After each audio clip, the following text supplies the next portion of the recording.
defense attorney. Silence. You are no longer worthy of your title.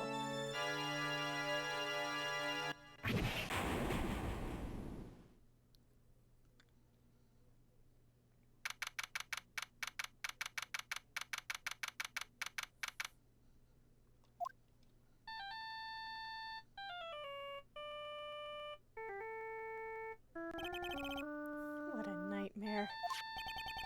I bet it was this ringtone that caused it. I really shouldn't be dozing off right before a trial starts anyway. Huh. Looks like they hung up. Oh, good. I finally found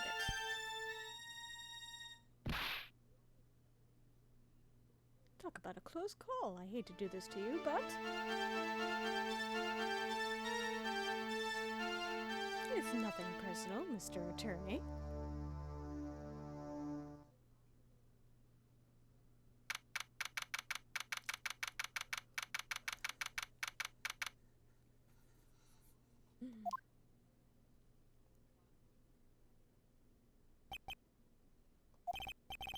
Ouch, my head, it's throbbing. And why does it feel so foggy in there? Maybe you should go get that checked out. Good morning. Good morning. What's wrong? You don't look well. People are at their best first thing in the morning. Where's that fighting spirit? Sorry, but can you please turn the cheeriness down? My head sort of hurts. Roger that. Am I in trouble or something? Huh? Trouble? Wait, never mind. You're a policewoman, right? Thought maybe I had done something wrong. What are you talking about? I'm the one in trouble. What? I'm placing my life in your hands today, Mr. Phoenix Wright. Life in my hands? You promised me. You said you would prove that I was not guilty. Not guilty? Just when I thought all hope was lost, when all the other lawyers had laughed me off. Leave it to me, he said. You, the one and only Phoenix Wright, came to save the day. And just like that, I was moved to tears, sir. I'll never forget what you're doing for me, ever. What is this girl babbling about?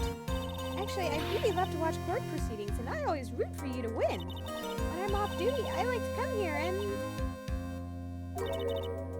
What's wrong? You've been acting really strange, and you keep staring at me. You're making me kind of nervous, sir. Oh, sorry. I'm afraid to ask, but here goes. So, this might sound bad, but, who are you? What? Mr. Wright, how can you say that? How can you do this to the fragile heart of a girl about to go on trial? You're absolutely horrible. No, I mean, I didn't mean it like that. Is this how a defense attorney treats his clients, sir? I can't believe this.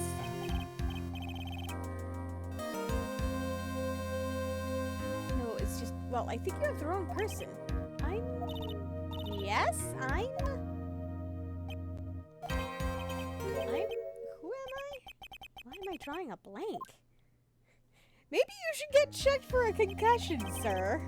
The trial will begin shortly.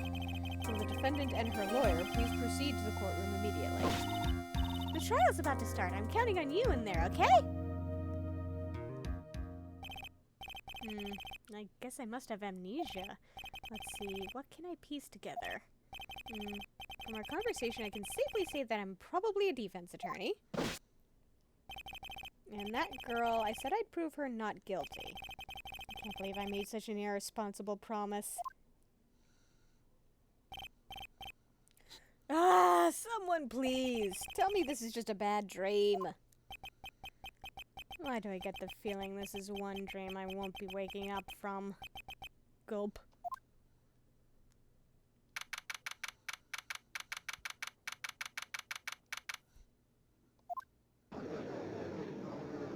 Oh, it's this guy. Court is now in session for the trial of Ms Byrde. The prosecution is ready, Your Honor. What is it, Mr. Wright? Are you talking to me? Do you see any other defense attorneys here? I guess not, Irk. Now then, are you ready? Yes? I guess I should say yes for now. Are you ready, Mr. Wright?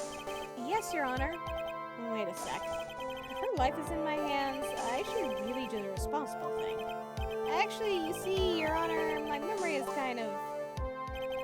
The court will not hear the defense's excuses. Because the defendant is a member of the police, this case is under great scrutiny. Therefore, we must make this trial fair but swift.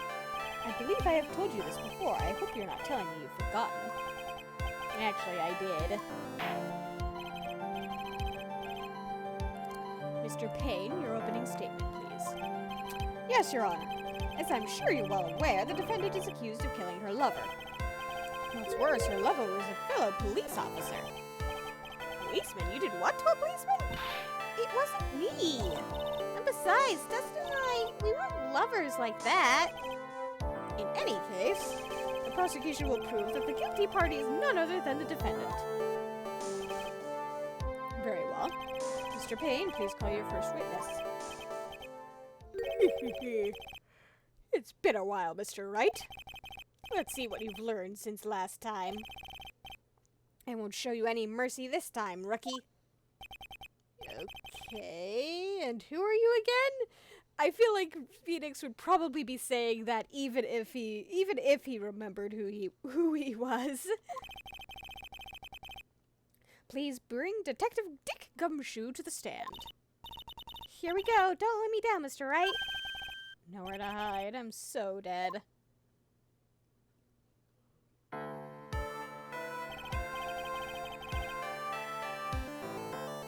Witness, please state your name and occupation. My name is Dick Gumshoe, sir. I'm the detective in charge of homicides down at the precinct, sir. You don't look very well, detective. Well, sir, the defendant, she works under me, so, you know. You work under that detective? Yes, sir. And while I was a trainee, he was always watching out for me, sir. He's such a wonderful guy, sir. I'll never forget what he's done for me. Okay, calm down. I believe you. Detective Gumshoe, please describe for us the details of this murder. Yes, sir. It happened at the park near headquarters, Expose Park. The victim was one of the local cops, Dustin Prince. He was pushed down from the benches on the upper path, sir. The landing beat his body up bad and snapped his neck. The details are listed in the report that was distributed yesterday. Ah, yes, this autopsy report, correct? Why do I not remember getting a copy? Because you don't remember shit. Body covered in bruises. Nearsighted lenses were found nearby. I see everything is in order here. Even the estimated time of death is unusually well documented. The victim's watch stopped from the impact of the landing, sir. The results of the autopsy confirm the time of death. If I may, Your Honor, the prosecution would like to submit this photograph. Very well, the court accepts it into evidence.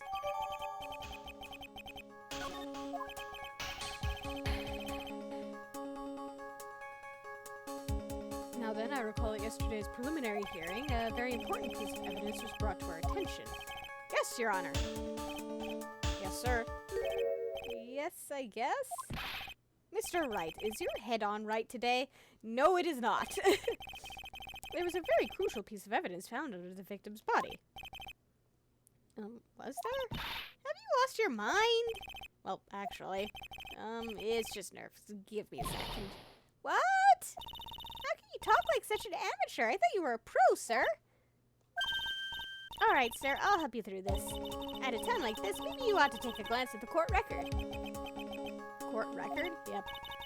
Info about evidence and people involved with this case are all listed there, sir. You can look at the court record by touching the court record button. Like that. Court record button. You really know what you're talking about, huh? It's too bad I'm a cop, right? Just think, I could totally be a legal aid instead. Mr. Wright? Yes, Your Honor.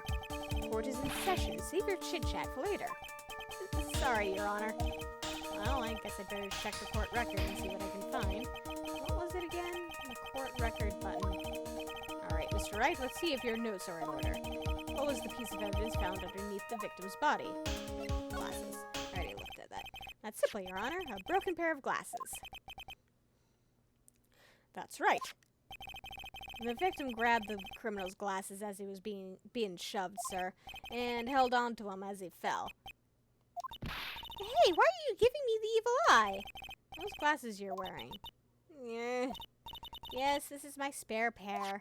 But these glasses they found at the scene of the crime are not mine, I swear, sir. You sure about that? Look, it was a coincidence that on the same day I accidentally stepped on mine. A coincidence, she says, Eric.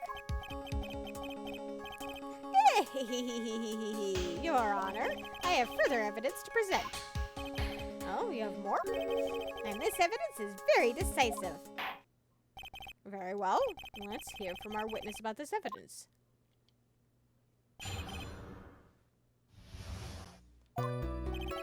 There's something even more incriminating than the glasses under the victim's body, sir. During his date, the victim was pushed from the bench area, but he managed to write the culprit's name on the ground where he landed. I don't like saying it, but it was clearly the defendant's name, Maggie, sir.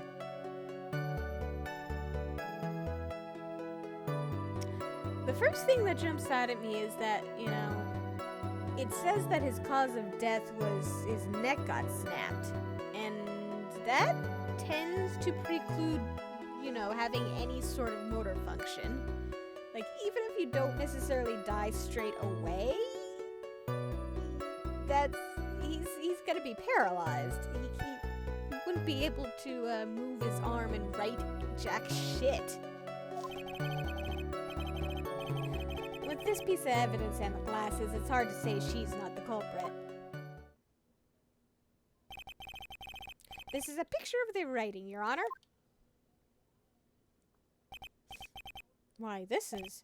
Yes, I can see the name is clearly written here. The prosecution would like to submit this picture. Understood? The court accepts it into evidence. As if the glasses alone didn't make you look suspicious. The victim even wrote your name clear as day on the ground. But, I already told you, those glasses aren't mine. How do you explain his dying message? It's a conspiracy. I'm not guilty, sir. Mr. Wright, you may cross-examine the witness. Cross-examine? This is it. I'm counting on you. Sure, but what am I supposed to do? What? This isn't like you at all. Normally, this is the part where you get in the witnesses' faces. And their faces and do what? I guess there's no way around it. Okay, I'm going to lend you a hand. Prosecution's witnesses all hide things from the court, which means they lie from time to time. Lie? But isn't that detective your superior?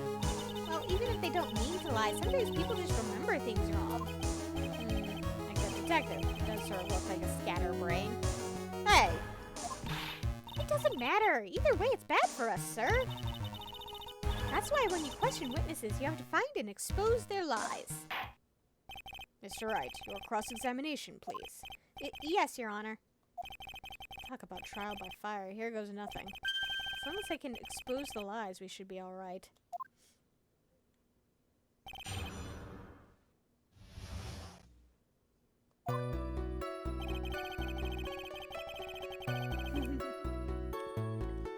Neon says, "Don't be mean to Gumshoe, Phoenix."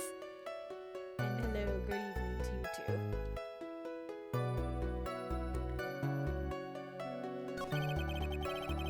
Let's push from the bench. Yes. Now, you're sure he was pushed and that's how he fell?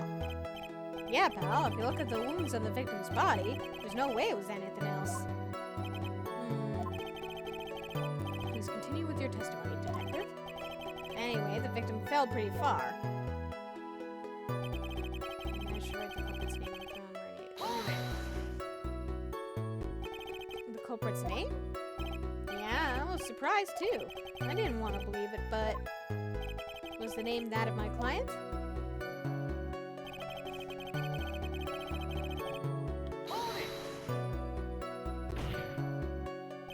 Are you absolutely certain? Sorry, pal, but that's what it said. This is a picture of it. No matter which way you look, it still says Maggie. He's got a point. Hey, hold on! Huh? Don't harm me. I know the picture says Maggie, but now that she mentions it, something does feel kind of off about this picture. That's how you know you found a contradiction. Now hurry up and present some evidence. So that's what spotting a contradiction feels like. I better check the court record again.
Is this what do you think about the witness's statement?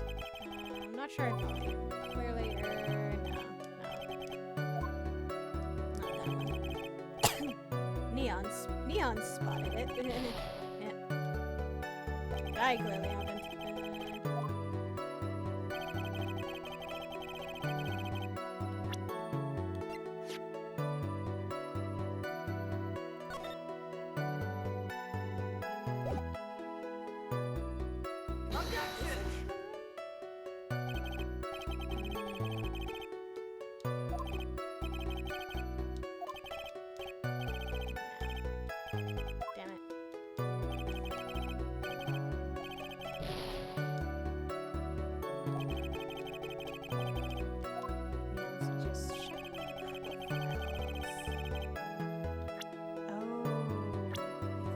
Yes. Good catch. Objection!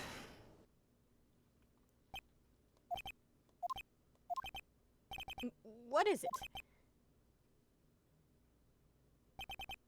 What? What's come over me? Without thinking, I just blurted out objection. And I yelled it at the top of my lungs, finger outstretched, ready to take on my opponent. What a rush! Detective Gumshoe. You talking to me, pal? Please state the defendant's name for me. What are you trying to prove? What are you trying to prove with this futile exercise, Mr. Wright? You'll see, this is a very crucial line of questioning. Actually, Mr. Payne, you can answer the defendant's name if you please. Where is this ridiculous question coming from? The defendant's name is Maggie Byrde. I think someone needs to check the court record. What? It says right here that it's Maggie Byrde. Ah! It looks like the bird caught the cat napping. What's going on here?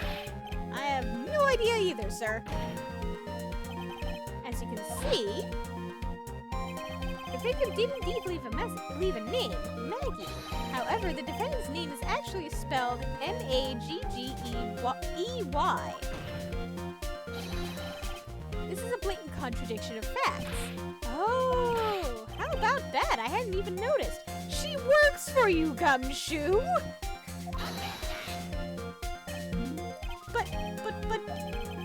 But maybe the victim didn't know how to spell her name correctly. They were dating. They better know how to spell each other's names. May I remind you that it was you who said the defendant is accused of killing her lover. If they were truly lovers, it would be impossible for him to have not known her name. No! This is very true. Mr. Payne. Yes, Your Honor. Are you absolutely certain that the defendant and the victim, Dustin Prince, were in fact lovers? Yes, I am quite certain, Your Honor.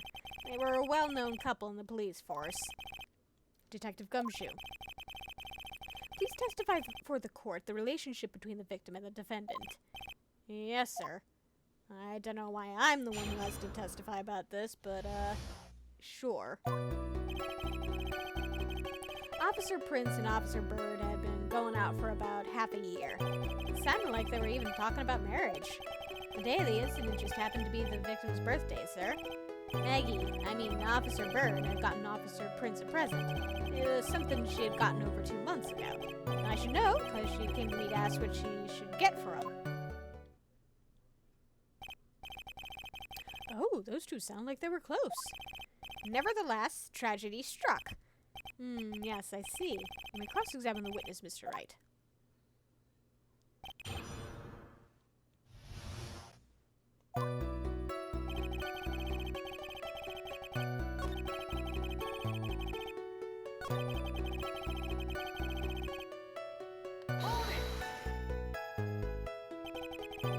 The day of the incident, you mean September 6th? So his birthday is the day after mine? Yeah. The victim, Officer Prince, had just gotten off duty at 5:30 p.m. that day, and since Maggie's night shift hadn't started yet, they went to the park for a bit. I remember when I was young and in love. Oh, it was a jolly time. That's great, Your Honor. I'm glad you're such a cheerful old man.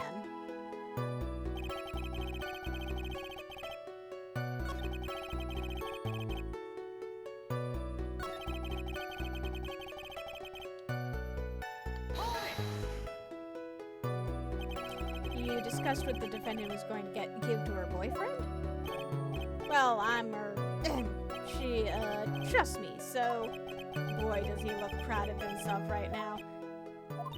What is it this time? That testimony didn't sound like it had any contradictions in it to me. There just wasn't anything that really stuck out as odd. Yeah, I wonder what would happen if you tried to get more information from him. Get more information? Yeah, you know, like how they press people on those old cop shows, sir. So I should try pressing him, huh? Yeah. Press everything, I guess. How do you know about this? Every year in March, we have a training camp for us cops. Officer Byrde was a rookie at the time, and she and Officer Prince seemed to hit it off.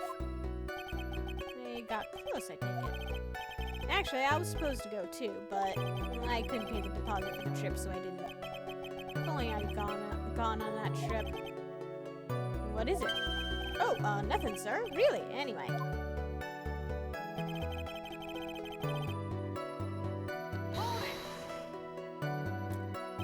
Marriage? Wasn't the victim 8 years older than her? What? You saying a guy's gotta marry someone the same age as himself, pal? No, that's not what I meant at all. Detective Gumshoe and Dustin were only a year apart, you know? Ugh, I think this fella has a ways to go before marriage. Mind your own business, pal.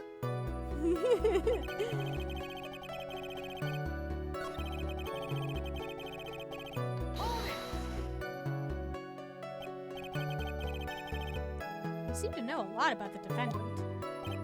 Well, that's because I'm her boss, and I've got to watch out for my subordinates. But even what she was going to give as a present, isn't that going a bit too far? Hey, pal, watch what you say. I know everything that happens under me. If someone so much as scratches their... I really don't need to know that much. Mr. Wright, please refrain from badgering the witness. Now you tell me. I agree. Even if this witness has a crush on the defendant, that should not be the point of discussion at this point. Whoa, wait a second. Why are we talking about this? It's all your fault, pal. You're guilty. I should have you arrested. I think the good detective is about done here.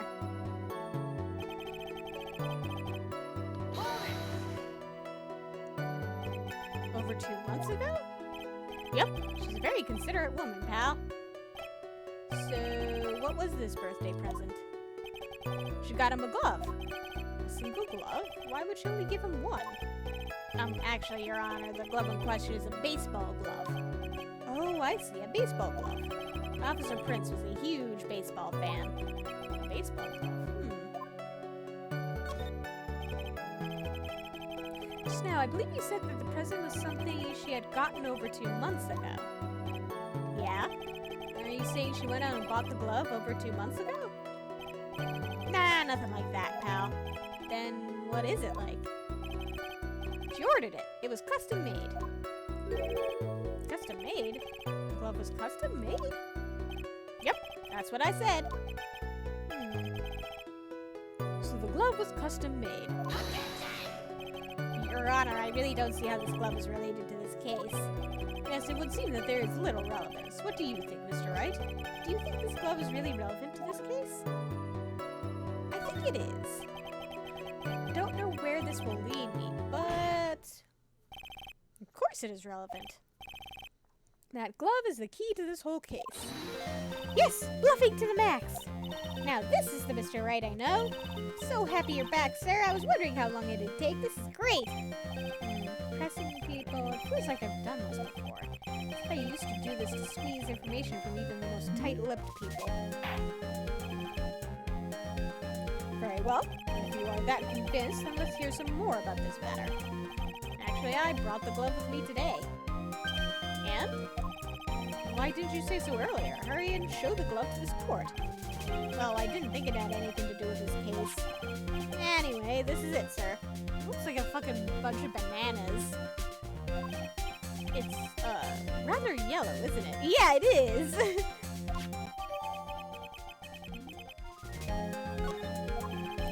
Officer Prince really liked the color yellow.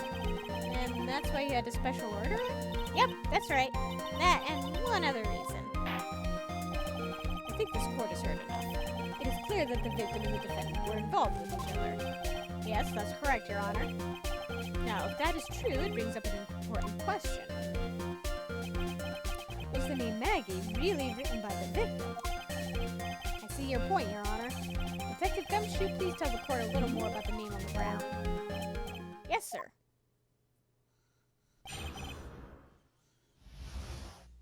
Writing on the ground as opposed to the wall, where you usually see writing. Wait.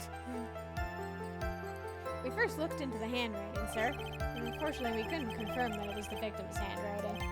Next, we checked the victim's pointer finger. We found that there was sand trapped under the victim's fingernail. There were also scratches on the skin that were caused by him writing on the ground. From this, we could confirm that the victim wrote this name with his right hand.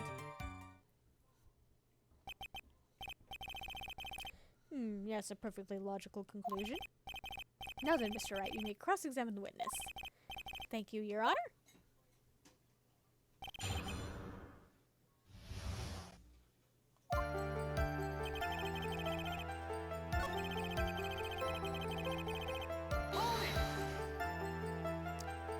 So, in the end, you couldn't confirm it. Hey, don't you look down on us.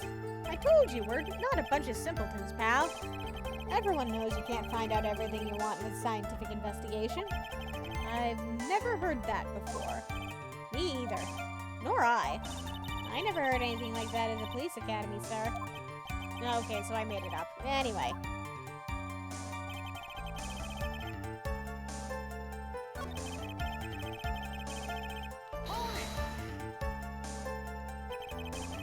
And what does that prove? Well, it proves that he did write that name with his own finger. Yes, which explains why there was sand stuck under his nail. I guess he's right. And there's more.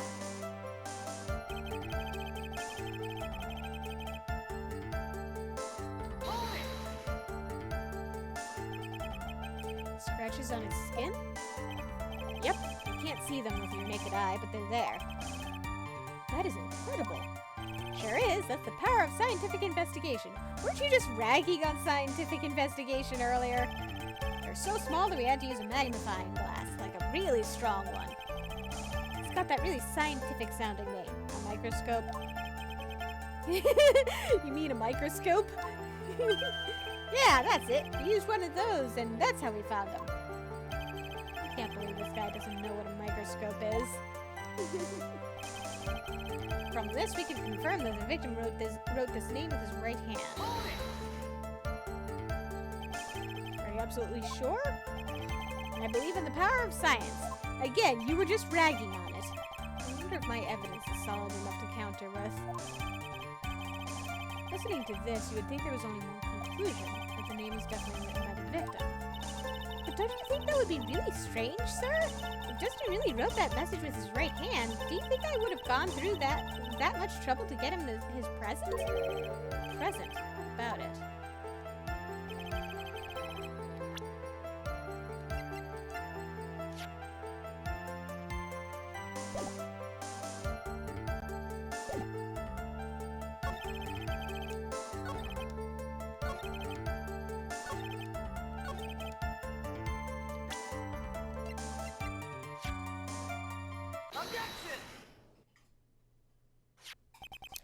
Detective Gumshoe, take a look at this. That's the glove, right? Could you tell the court what is special about this glove? Neon says delicious bananas. What's special? Never really thought about it, but, it's really yellow. And that's about it. Yes, it's really yellow, but that is only one of its qualities. Huh? There's another reason why it's special. And what would that be? It's very simple. This glove is made for a left-handed person. Left-handed? Why, you're absolutely right. This glove is made to be worn on the right hand. That is why it had to be custom-made.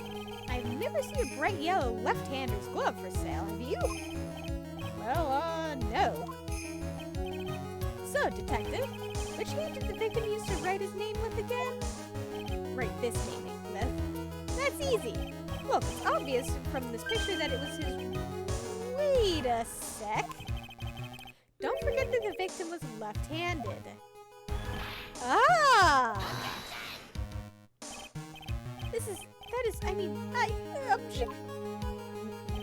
Overruled. Mr. Wright, I would like to know what your line of reasoning proves. There's only one conclusion that can be drawn. A left-handed person could not have written a message with his right hand. Or, at least, he couldn't have written it so legibly. I mean, sure, he wrote the wrong name, but it's still legible. It's still a lot more legible than, what you'd expect from someone writing with their non-dominant hand. Therefore, the person who wrote the name Maggie could not have been the victim.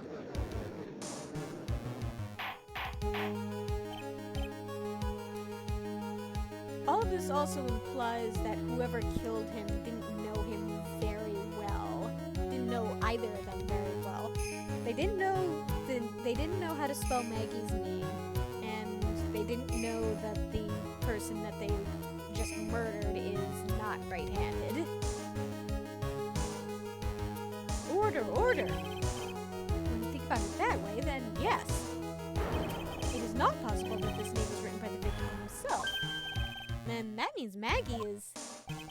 No, it's not possible! Mr. Payne. Yes, Your Honor. The evidence the prosecution has presented has failed to prove the defendant's guilt. In fact, I believe you have proven her to be innocent. No! Alright, you did it, Mr. Wright! Phew, I feel like I can breathe again. It seems that we have reached the conclusion. You did a fine job once again, Mr. Wright. Me, Your Honor? Ah, well, thank you, sir. See, you got complimented by the judge again. You're really good. And that's why you can't give up being a lawyer, sir. Are you joking? I'm more than ready to retire. I will now announce my verdict. This court finds the defendant, Ms Byrde. No, not yet.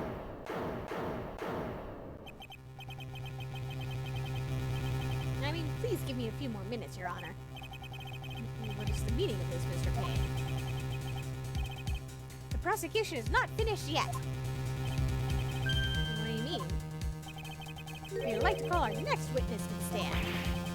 What?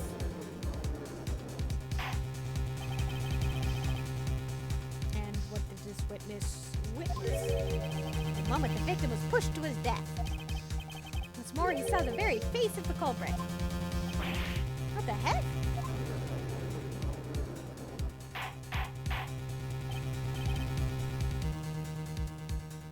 Order, order in the court. I believe a recess is in order. Afterward, we will hear from this new witness. Kind of feeling that was a bit too easy. I need more information. I'll have to see what I can find out during this recess. Can't let my guard down. It's only going to get tougher from here. Court is adjourned for recess.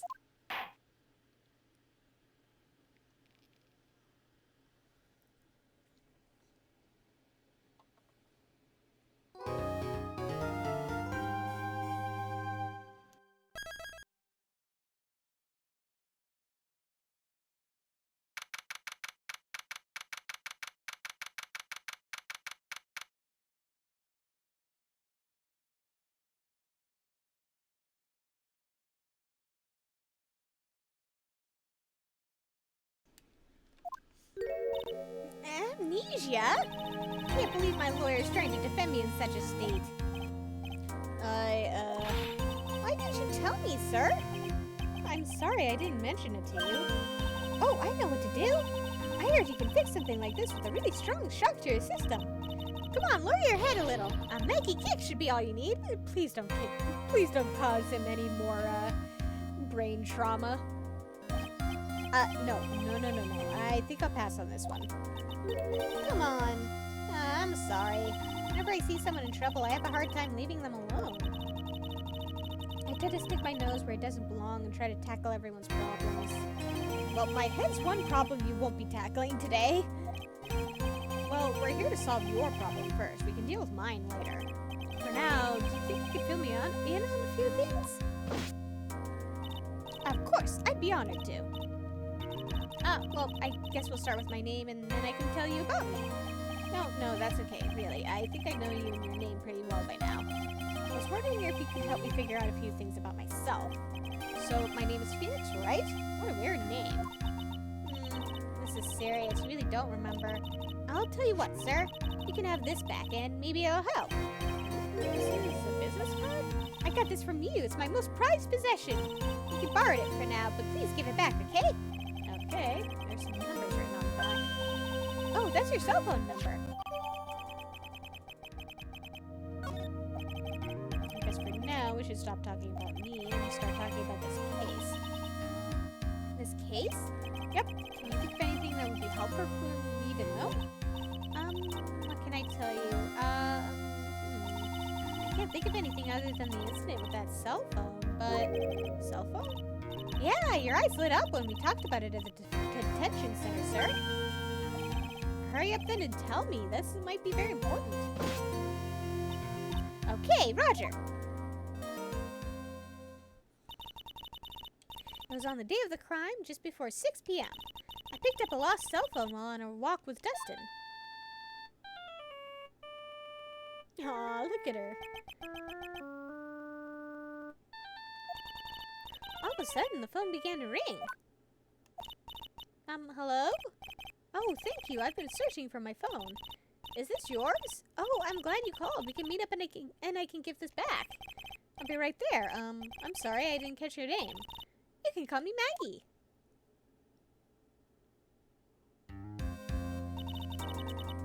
We agreed to meet up at 6 p.m. Dustin and I waited for the person to show up, but they never did. So where is the phone you found now? I gave it to you yesterday. Huh? Me? Is that phone in my pocket? You mean this? You think it has anything to do with the murder? I don't really know, but my eyes lit up. You were here all along! You're so mean! I called you 1,000,000 times, but you wouldn't pick up. And when I went to check in the courtroom, everyone had already left. Yeah, now who in the heck is this? Let me guess, I'm supposed to know this girl too. Hey, good morning, Maggie! And a good morning to you too, Maya. So, how's it going?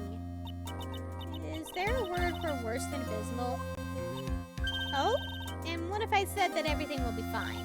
That's right, it's Maya to the rescue with the ultra-decisive, super important evidence. Here you are, Nick, the thing you want me to bring. Huh? Oh, thanks. What the heck is this, a list? There's about 20 people's names and phone numbers written on it. It was kind of tough, but I managed to find out some dirt. Looks like these guys are up to no good. understood. As in, there's a group of con artists the police are currently investigating. I think these guys are members of that group.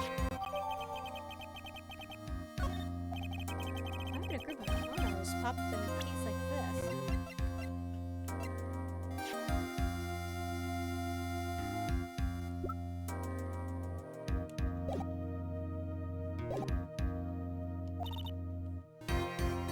Don't look at me! Where did you get this list from in the first place? What? Why are you asking that? You're the one who asked me to look this up yesterday. Oh, is that right? These numbers were in the memory of that phone Maggie found. So that's where they're from. You're awfully forgetful these days, Nick. I hope I never get to be a forgetful old prune like you. I'm not that old! I am actually... Mr. Wright is... Mr. Wright, recess is now over.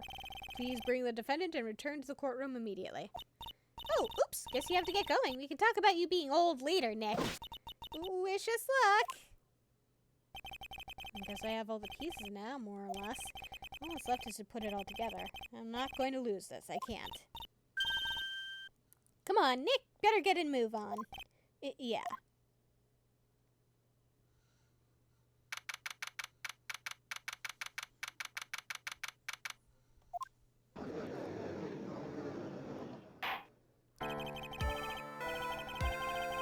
The court will now reconvene. Please call your next witness to the stand, Mr. Payne. Yes, Your Honor. But before I do, if I may say a few words. What is it, Mr. Payne? It's about the next witness.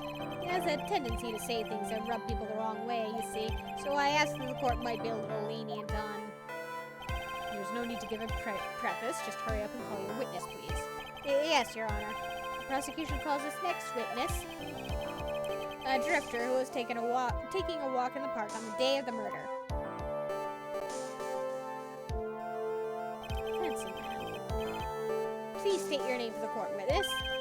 Before I do, I'd like to clarify a little something. Huh? Oh, alright, go ahead. Just now you introduced my wonderful self to the court, correct? Perhaps as a drifter who was taking a walk? Did I? Yes, you did, Payne. But I will not stand for that. Now you've tinted the court's eyes and colored me wrongly. Sure, I suppose calling me a university student.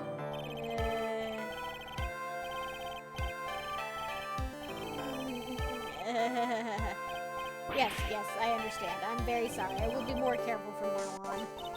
What is he, a human chatterbox? I have to question him. Fashion, cars, women, glasses, and of course university. First rates only need apply. Glasses? But you aren't wearing glasses. Suspicious. That's enough. Your name, witness.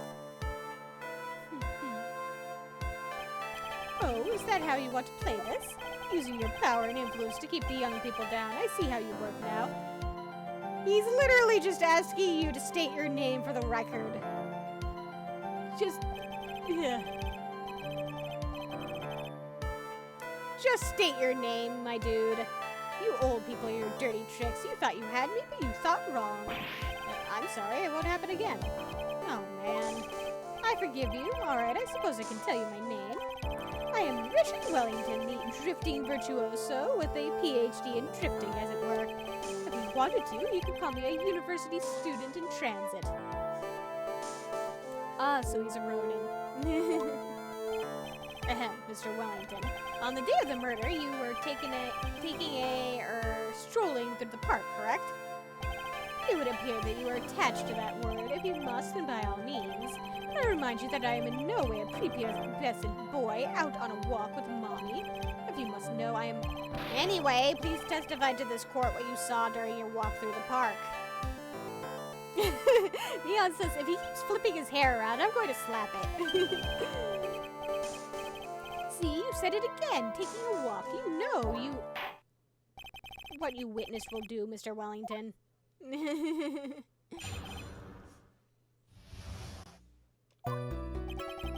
I was at the park all afternoon, deep in thought about my life situation. I don't remember the time all that well, but I do believe it was past 6 p.m. All of a sudden, a police officer falls from above right in front of my eyes. Without a thought, I looked up, and there I met the eyes of a charming young lady. Of course, I remember her sweet face. It was that of the pretty defendant there. The only other thing I saw was the banana that fell with the police officer. That was certainly a decisive testimony. Decisive? Nick, did you hear what he just said? Yeah, that's all you have to say? How can you be so calm? It's strange. My mind is very calm and clear. Maybe it's because I believe in my client. You mean Maggie? Yes, and if she really is innocent, then that can only mean one thing. That guy is lying. You may now question the witness, Mr. Wright. I'll find out the truth no matter how well you craft your lies.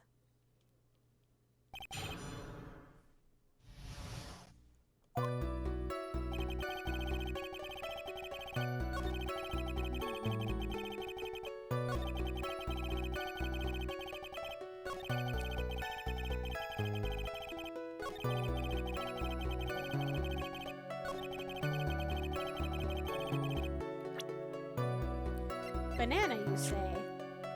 Objection!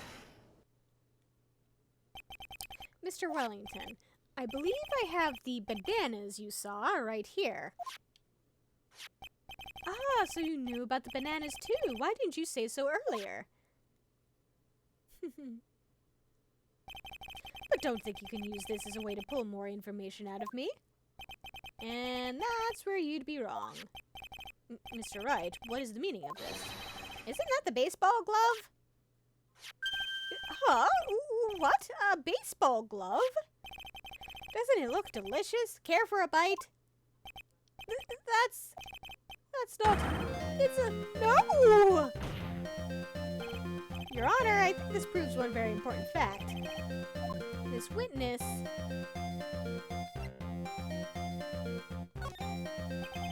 By the way, just how bad are your eyes? Huh? How? What? Why are you asking me about this all of a sudden? Your Honor, it is very simple to mistake a glove for a bunch of bananas. No, I don't think so. Objection overruled. You're one of those people. Yes, you know what I mean. You're like those people who refuse to accept it. Oh my god.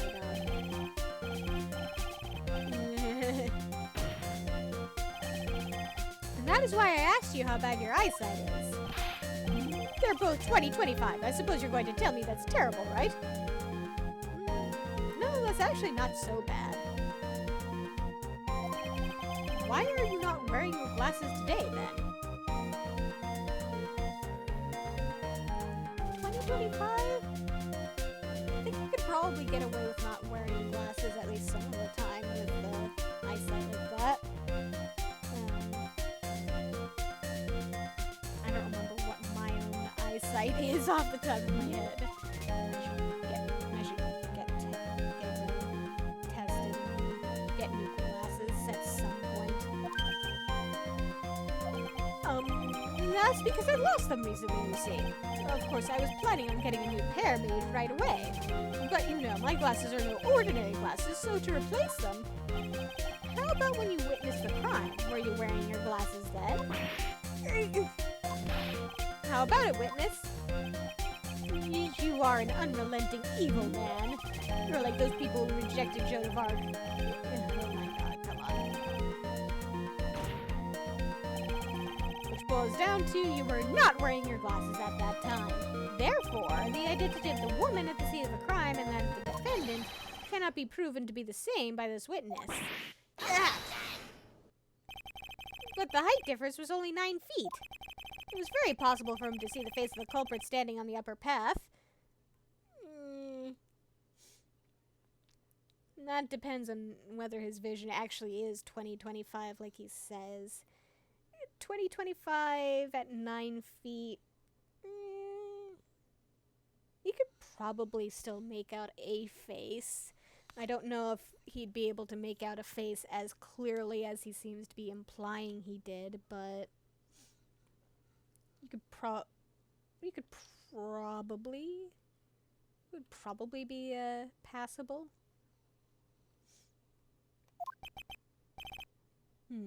Witness, please be more accurate in your testimony. Remember, a person's life is at stake.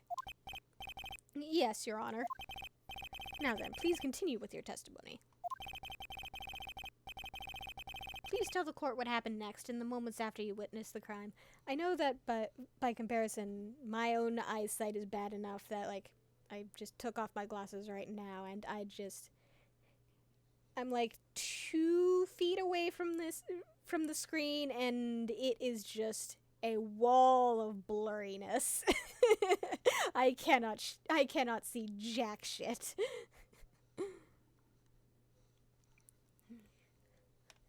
But, like, my eyes are definitely way worse than 2025, so...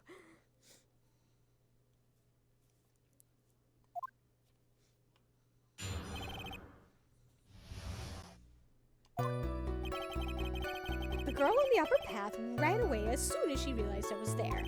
After that, I immediately called the police station to report the crime. It must have been 6:45 p.m. when I made the call. They must have a lot of free time on their hands since they showed up within 10 minutes. So the person who was on the upper path saw you and then ran away. Yes, that is correct. Which is why even someone without a superior brain like mine can understand that. That girl is the murderer. You may question the witness now, Mr. Wright. Actually, another thing to ponder. If the railing was if the distance was only like 9 feet, then he must have landed really badly in order to have, like... He must have gotten really unlucky to have landed, like, right on his neck and snapped it. Because usually a fall from, like, 9 feet is, like, painful but survivable. The girl in the upper path ran away as soon as she realized I was there.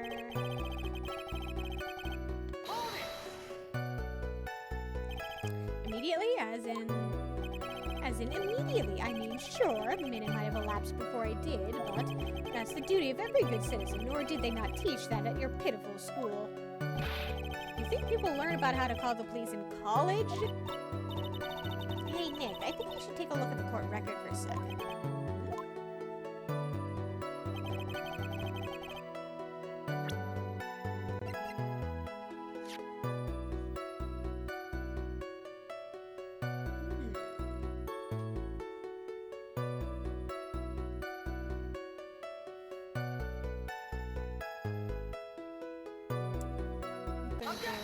Out on a limb and just present this. Mr. Wellington, would you please take a look at this? You mean the victim's autopsy report?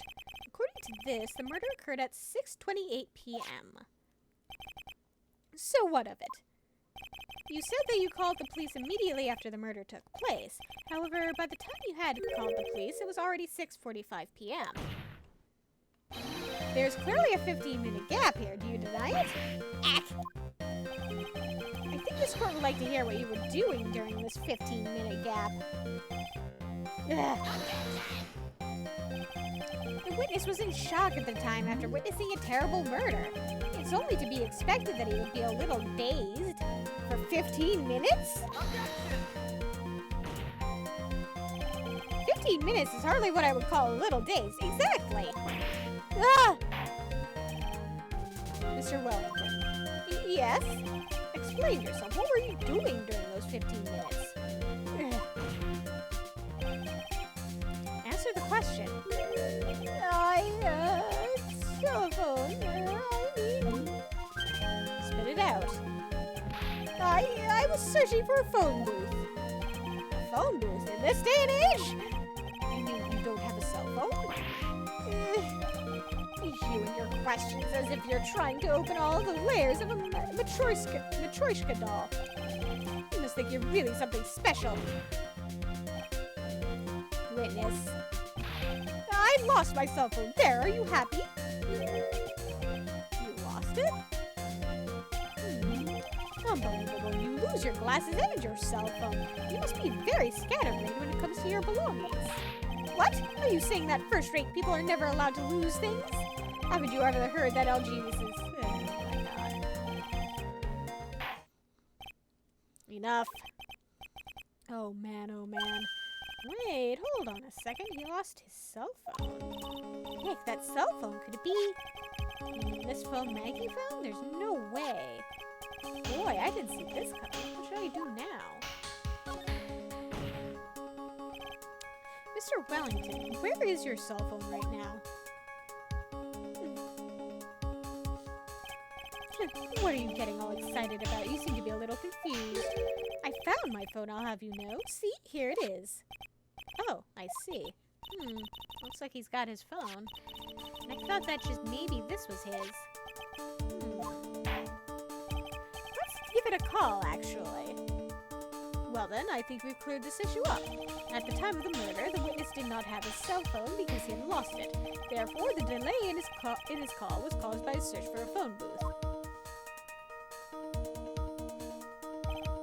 Well, that's the gist of it. I guess you could put it that way and leave it at that. Do you have any further questions, Mr. Wright? Your Honor, the witness's testimony does not make sense. I don't believe that there was ever a need for the witness to search for a phone. How dare you? You can't just make outrageous claims like that. You do have some sort of proof, don't you? Well, yeah, of course. This evidence should be good enough, I think. Alright, let's have this proof then. Please present proof that the witness had no need to search for a public phone booth.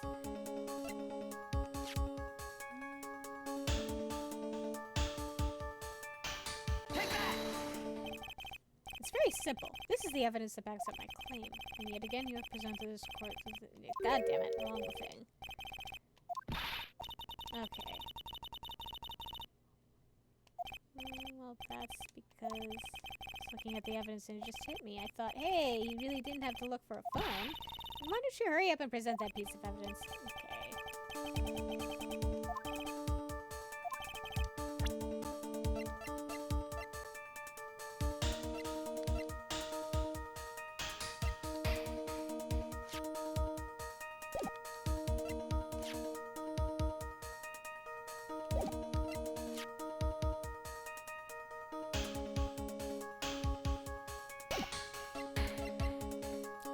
I didn't get penalized for that, but,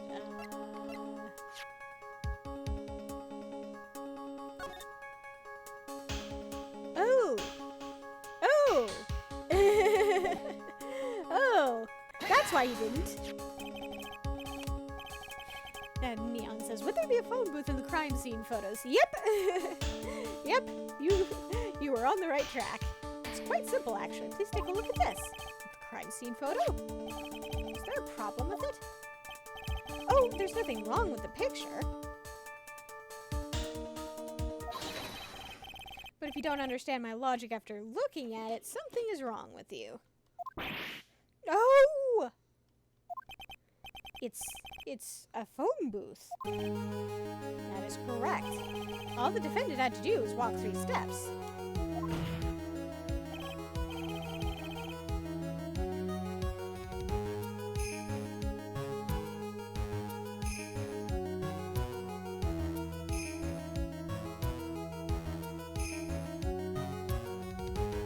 Mr. Wellington, why did you not use the phone that was right in front of you?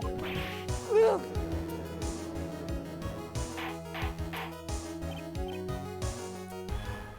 Order, order! What does reporting the crime a little late prove for you? The witness can't explain what he was doing for those 15 minutes. That is reason enough to throw suspicion on his testimony. Yes, this is very true. What do you have to say for yourself, witness? And I bet this phone really is his, Nick. He must have killed Dustin to get his phone back.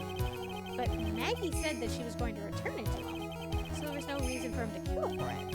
And on top of that, we still have the phone she found anyway. And if he wasn't looking for a cell phone, was he looking for something else? Was he? Mr. Wright. Yes, Your Honor?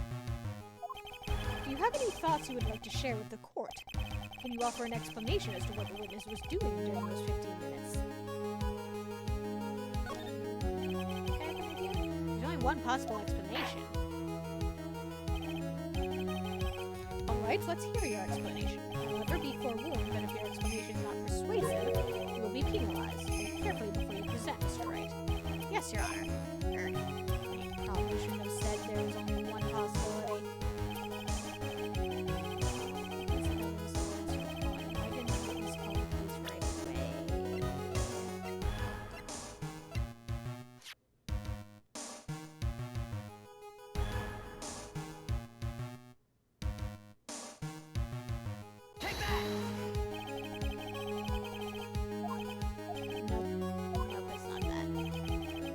Just an idea I thought I'd throw out. Perhaps you can find it. It suggests that perhaps you should find a better piece of evidence. Yes, of course, Your Honor. Well then. Yes. Ouch.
Okay. Mr. Wellington. What? Don't do that. You almost made me have a heart attack.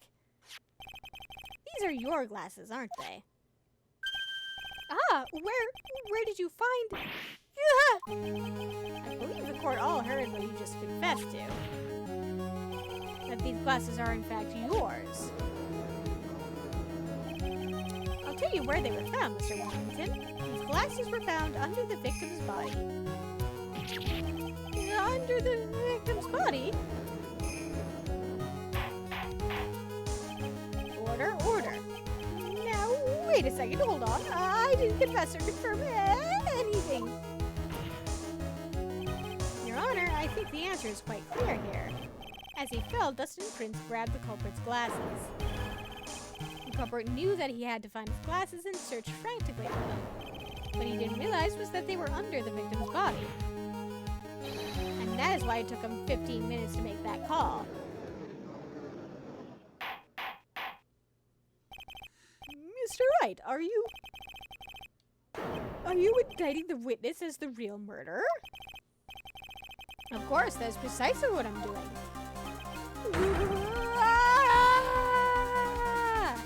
Stop strangling yourself, my dude. That's not healthy. I know I'm right. He is the real murderer. Did you figure it out, Nick? More or less. Turns out this cell phone is the key to this case after all. Anyway, now is our chance to deep six this guy. What does deep six mean? I'll sink him in one shot. Yeah! This is so exciting watching you work again. Somehow my old self is coming back to me. It's time to sink or swim. Everything rests on the edge of a knife. This is the moment I've been waiting for. Order, order! Your Honor, the defense is making a mockery of this court. Without any solid ground to stand on, he accuses the witness of being the murderer. Yeah, that's right. I'm no criminal. This third-rate fraud of a lawyer. In that case, why don't we look at it from a different perspective? Let's hear your explanation as to why you are not the murderer. Why, that's easy. For example, there's the name the victim wrote. What about that? Oh, you mean the name Maggie? Yeah, even an idiot like you can read that, right? But we already know this was not written by the victim himself. After all, the defendant's name is Maggie with a Y, and the victim was left-handed. So basically, you are saying that in order to make the defendant look guilty, the real criminal used the victim's right hand to write her name on the ground. But, wouldn't that mean that the real criminal was someone the defendant knew? Otherwise, how else would that person know her name is Maggie, or Maggie? That is a good point. The witness didn't even know Ms Byrde before this trial.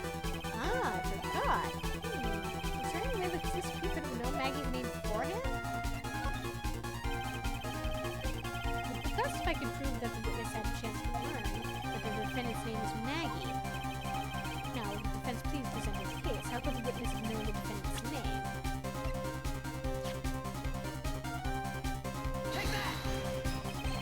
Mr. Wellington, you didn't have your cell phone with you on the day of the murder, correct? So what if I didn't? Then you realized you had lost it. When you realized you had lost it, what did you do? What did I do? Didn't you try to find it by calling it? Why, how did you... It's the most logical thing to do. Your Honor, these questions have nothing to do with... Overruled. Mr. Wright, where are you going with this line of questioning? Do you think there is some relation between this witness's cell phone and the murder? I do, Your Honor.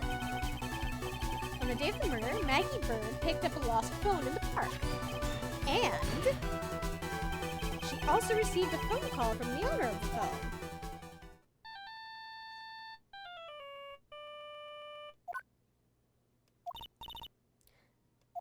We've already been through this.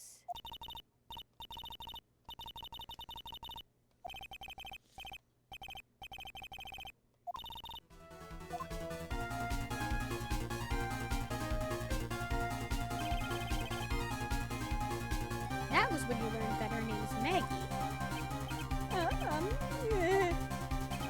But you made one fatal mistake. Fatal mistake? My client's name is Maggie with a Y, but the name that was written on the ground was Maggie with an I-E. This is a mistake that could only occur if all you knew was how her name sounded. Eek! Order! Yeah, having a name that's either spelled weirdly or just has multiple potential spellings is fun. My given name happens to be one of the latter. There's like 2 common spellings for it, so there's always a 50-50 chance anybody will get it right if I say it. If they try to spell it after I say it, I mean. Order! But, Your Honor, the witness has no motive. They're in the same boat. And your point is? It's very simple, Your Honor. A person usually would not kill someone without a reason. Mr. Wellington had no reason to kill anyone. That is absolutely correct. I don't have a motive. Mr. Wright, Your Honor, can you explain what motive this witness could have had? It's very simple, Your Honor. Are you sure, Nick? If I said I can't offer an explanation, then the trial's over, right? Yeah, but... Now then, please present to this court proof that the witness had a motive. Take that! Mr. Wellington's motive is right here. What is this? A list? These phone numbers were pulled from the memory of the phone the defendant found. And we have determined that the people on this list are members of a certain group. You looked up all those numbers? Of course! This list of phone numbers was stored in the cell phone's memory. The names and numbers belong to people who are members of a certain con artist group. What? Con artists? Can you explain why these numbers were on your phone, Mr. Wellington? This is an outrage, an invasion of privacy. Looking up the phone numbers on a person's phone is a worse crime than murder. Not really. You're one of those people.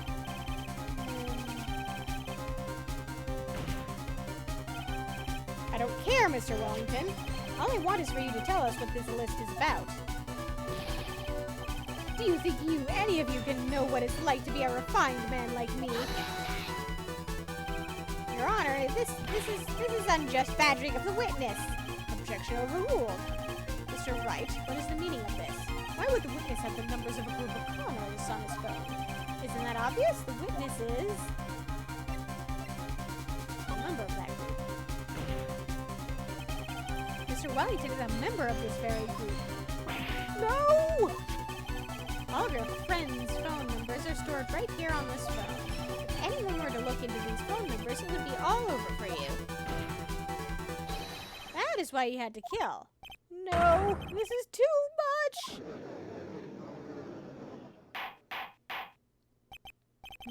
That does make quite a bit of sense. Well, Mr. Wellington, would you care to explain? I got you now. That police officer. Your Honor. What is it, Mr. Payne? Your Honor, this is unjust badgering of the witness. You said the exact same thing only a few seconds ago. Please, let's think about the content of that phone call.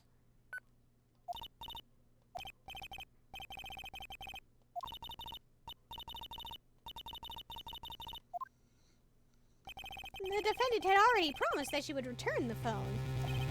After that, all Mr. Wellington had to do was meet Ms Byrde to get his phone back. Why then would he need to kill anyone? That is a valid point. What does the defense think about this point? Think about it logically, then it makes sense. Then maybe we should be thinking outside the box. Yeah, if we think like that, let's see. Maybe that slimeball saw something at the crime scene that made him commit murder. Your thoughts, Mr. Wright? Well, I don't think Mr. Wellington went to pick up his phone in a very friendly manner. But he was promised his phone, so why would he have been unfriendly to the defendant? He must have seen something that didn't agree with him when he got there. Well then, Mr. Wright, what was this something that didn't agree with the witness?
I've already shown everything but that, and I don't think that that's going to be relevant here.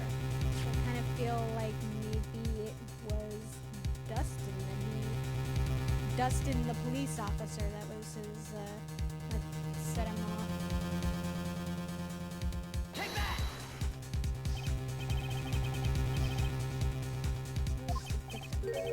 Victim? You mean Dustin Prince? Dustin Prince had gone in his date right after his shift was over. Yep. No time to change, he went to the park still wearing his police uniform. Oh! The girl that picked up my phone was with a policeman. He couldn't have known they were going out, so he began to worry. He was afraid the policeman would ask a few questions before returning the phone. If I do anything suspicious, he might run a check on my phone. In his mind, it was possible they had already run a check on the phone.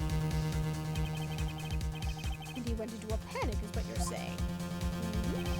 Exactly. Officer Prince was murdered simply because he was in uniform.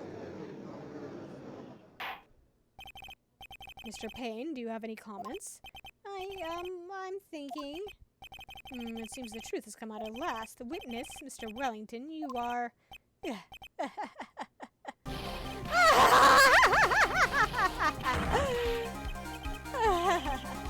Impressive. Not bad for a person with a third-rate education. I'm a lawyer. I'm pretty sure I got a pretty decent education. What's that supposed to mean? The evidence! Evidence! That guy's really creeping me out. All you've been waving around and talking about is that suspicious cell phone. Suspicious phone number, the suspicious Congo bat. They're all on that phone. But who's to say that phone is really mine? Where's your proof? Your evidence? You want proof that this phone is yours? I already told you earlier. That phone I lost, I've already found it. You don't have even the slightest idea who the phone in your hand belongs to. You can be sure it isn't mine, you simpleton. What? Call the phone. Or at least call your phone. Yeah, it feels good to see you squirm. We do seem to have a problem on our hands with this phone. Whose phone is it? Without knowing that, it's meaningless as evidence. Your Honor, this is bad. I can't let him turn the tables on me like this. Call his phone! Cell phone. There has to be something I've overlooked. There's got to be. Maybe...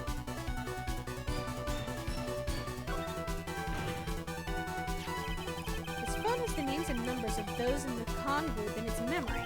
I can show them to you, Your Honor.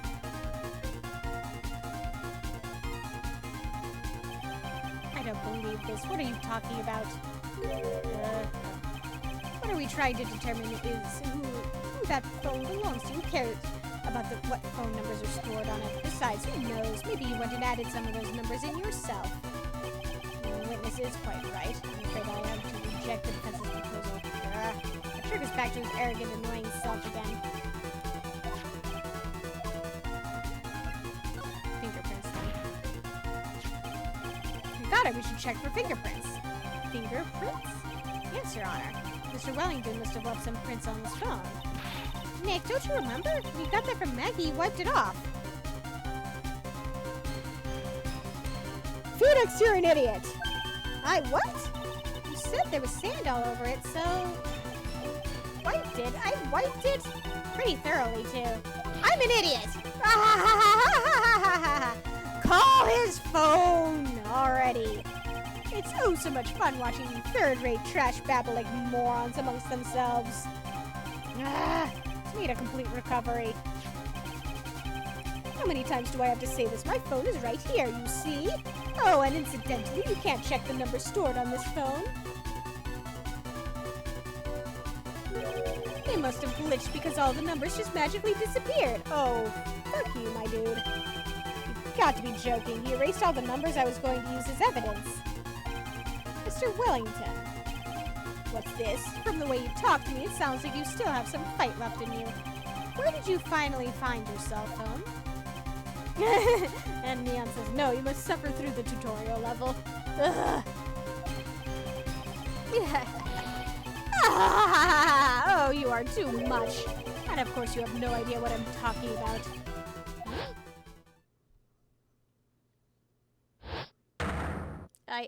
Oh my god. Now I remember.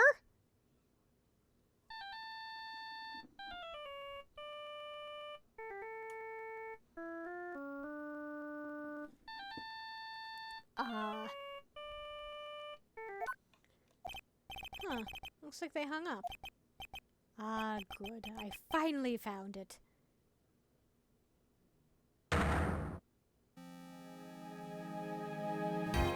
So that's when...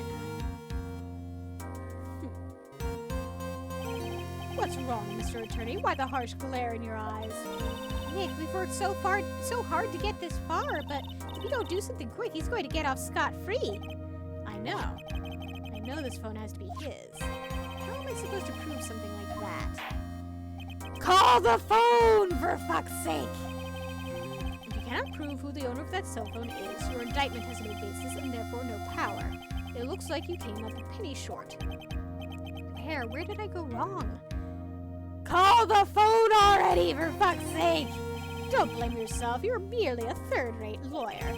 You only made one big mistake. Who are you? What are you? That's something you haven't figured out for yourself yet. Who I am? The court hereby concludes the cross-examination. If that will be all, I'll have to bid you gentlemen and ladies goodbye. Call the phone! I have a reservation at that ultra-fancy restaurant on the upper side of town. Thank you for your assistance. You've had a stressful day, so please, bon appetit. What am I supposed to do? Am I supposed to just let it go at that? Hold it! Please wait, Your Honor. All right, Nick. I think I may be able to prove it. Prove it? Prove what, Mr. Wright? Everything. Your Honor, the cross-examination has already ended. If he questions the witness with any more of his badgering, he will not harass the witness. Is that clear, Mr. Wright? Did you hear that? No harassment allowed, Mr. Attorney. Please, Your Honor. Very well, but this is your last chance, Mr. Wright. You may present one piece of evidence to the court. You only get one shot at this.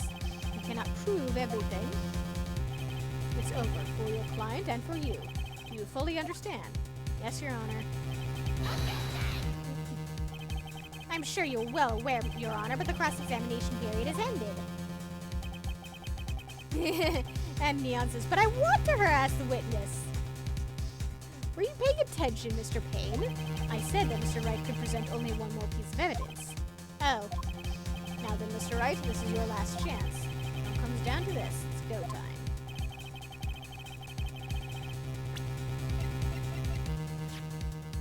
Take that!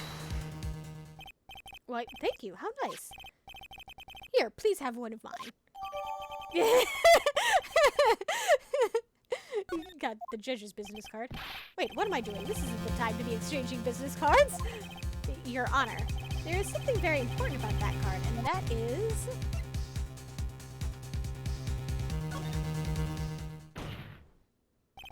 This card is important because of what is on the back. Neon thanks the judge for giving us the business card. You wrote your cell phone number on the back, but that's exactly it. Can you please call this number from your cell phone? Huh? Right now? The court is still in session. It's okay, you'll see. Okay, if you say so. Is the defense preparing something, Mr. Wright? We are going to call my cell phone now. And then the court will see everything for what it is. Of all the idiotic, stupid things to...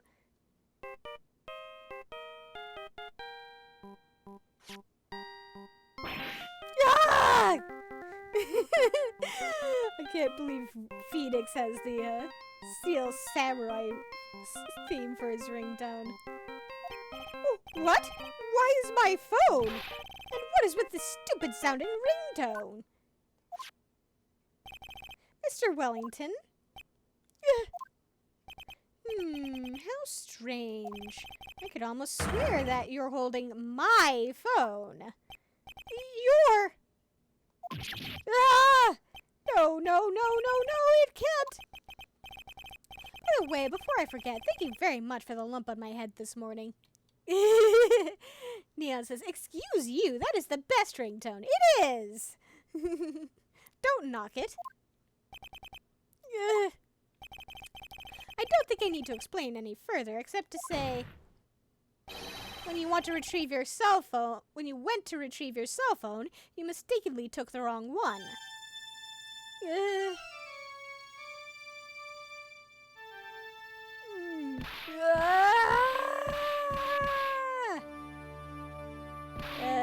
That doesn't look good.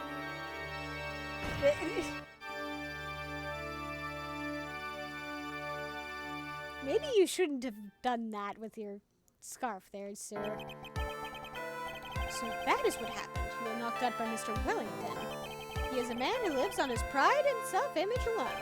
And in order to hide his involvement with the con artists group, he has become paranoid and has lost all ability to make rational judgments. Neon says, bye! Then Mr. Wright, the phone you're holding. It's Mr. Wellington's, naturally. Neon says, he is a man who is dead now. Yep.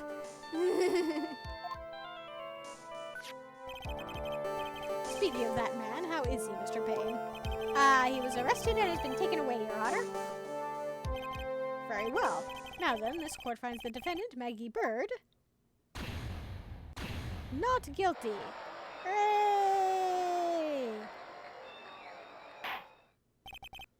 That is all. This court is adjourned.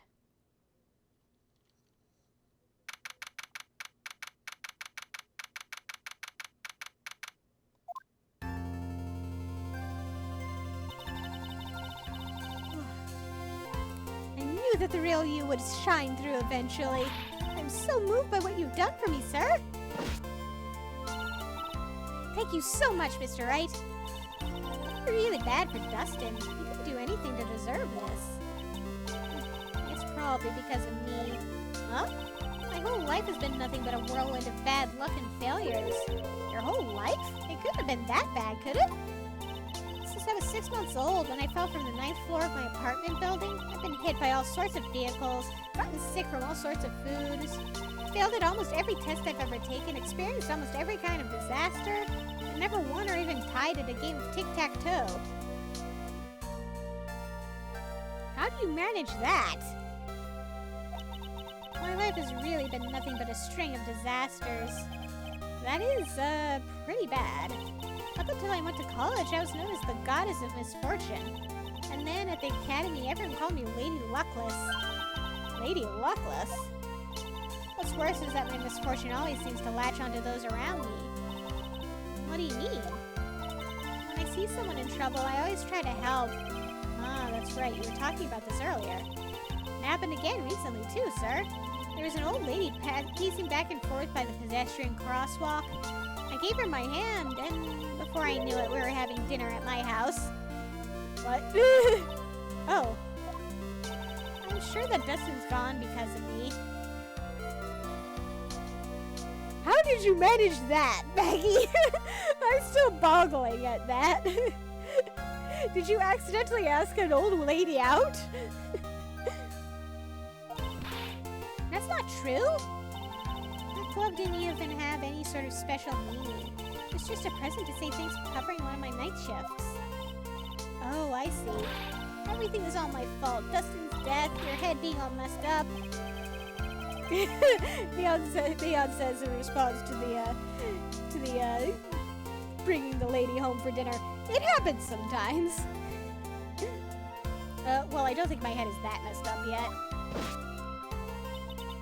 I'm going to find a new life for myself starting now. The next time we meet, I'm sure I'll have found a whole ocean's worth of good luck by then, sir. Yeah, after all, the Goddess of Misfortune is only a name. You bet, I'm gonna make it, I promise.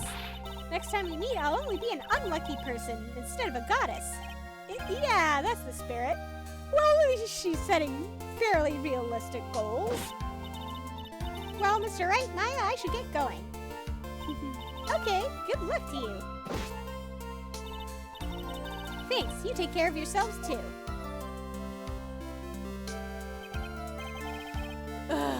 What a horrible day. Got my memory back, but things are still a little fuzzy. But you're okay, and that's what counts. You really had me worried. Come on, let's go back to the office. I'm afraid to ask, but here it goes. So, this might sound bad, but, who are you? What? I thought you said you got your memory back.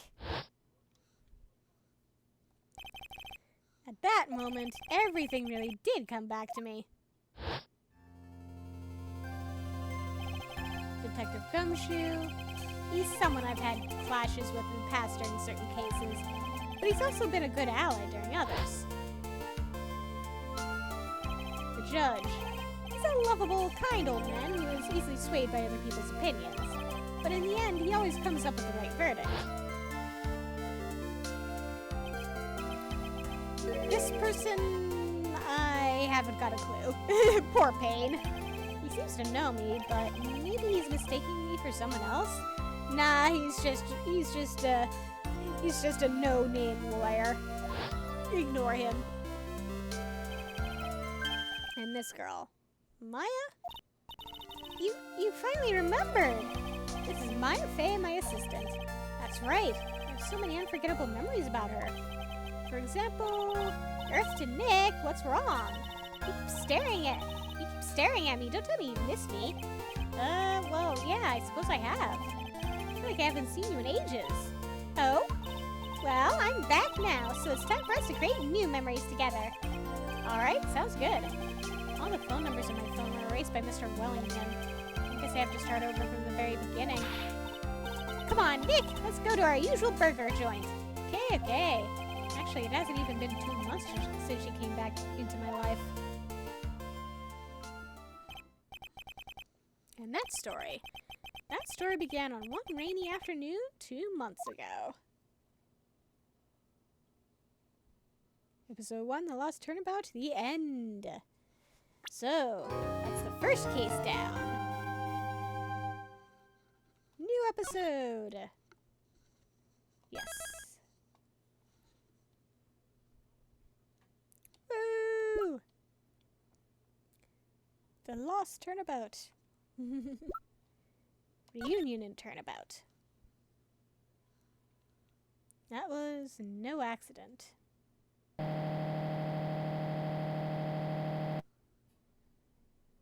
I was drugged with sleeping pills. And that's not a car sound. I was murdered by that person.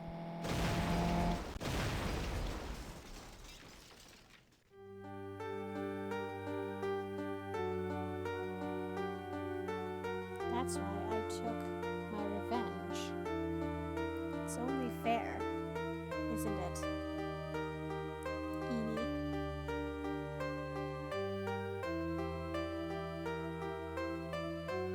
Neon says, "Oh yeah, I remember this one. Finally get to see you. I finally get to see you again, and it's not your fault. You didn't do it. No, I did it. I killed that person. But that wasn't you. It doesn't matter. It might as well have been me. Oh yeah. Ah yes, this one. I can't believe something like this happened. The events of that gloomy, rainy afternoon that started this whole mess keep playing through my mind.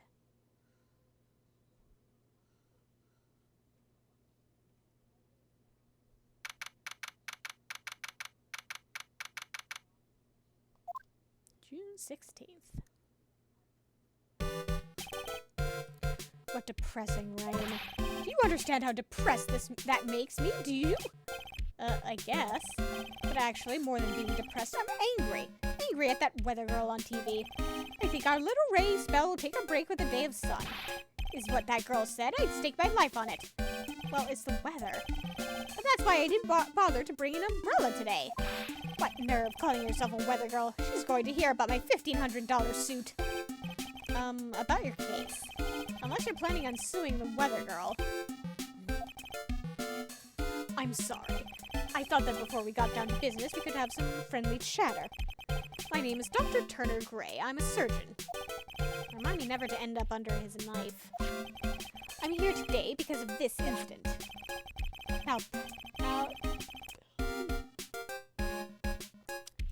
Malpractice at Gray Surgical Clinic. 14 inpatients lose their lives. Oh, you're the doctor at... It's really quite upsetting. Did you hear me? Upsetting! Yes, I heard you. I agree, it's quite upsetting, Dr. Gray. The one that screwed up was that nurse.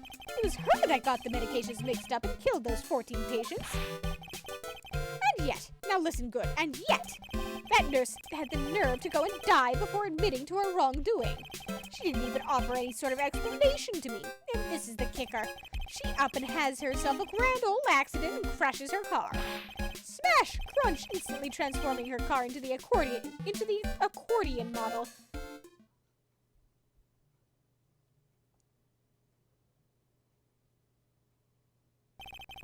That's right. About a year ago, all the tabloid shows were talking about it. 14 victims of medical malpractice and the nurse's mysterious fatal accident. There were rumors that Dr. Gray had actually caused that crash. People said it was to forever hide the person responsible for the malpractice incident. Why would I? Now I'm just going to say this once. Why on earth would I want to kill that nurse? She's the one who killed those 14 patients, not me. I think you need to take a deep breath, Doctor, and focus. More to the point, this case is over a year old. Why bring it up now? That's simple, because this situation is slipping out of my grasp. This just won't do. My clinic isn't seeing nearly as many patients nowadays. Do you understand what that means? It means they're not coming to my clinic. You don't say. If it were me, I don't think I'd want to go either. Yeah, and that has less to do with the malpractice and more with the, gestures to his everything. So, what would you like me to do about it? I want you to help me prove I'm innocent.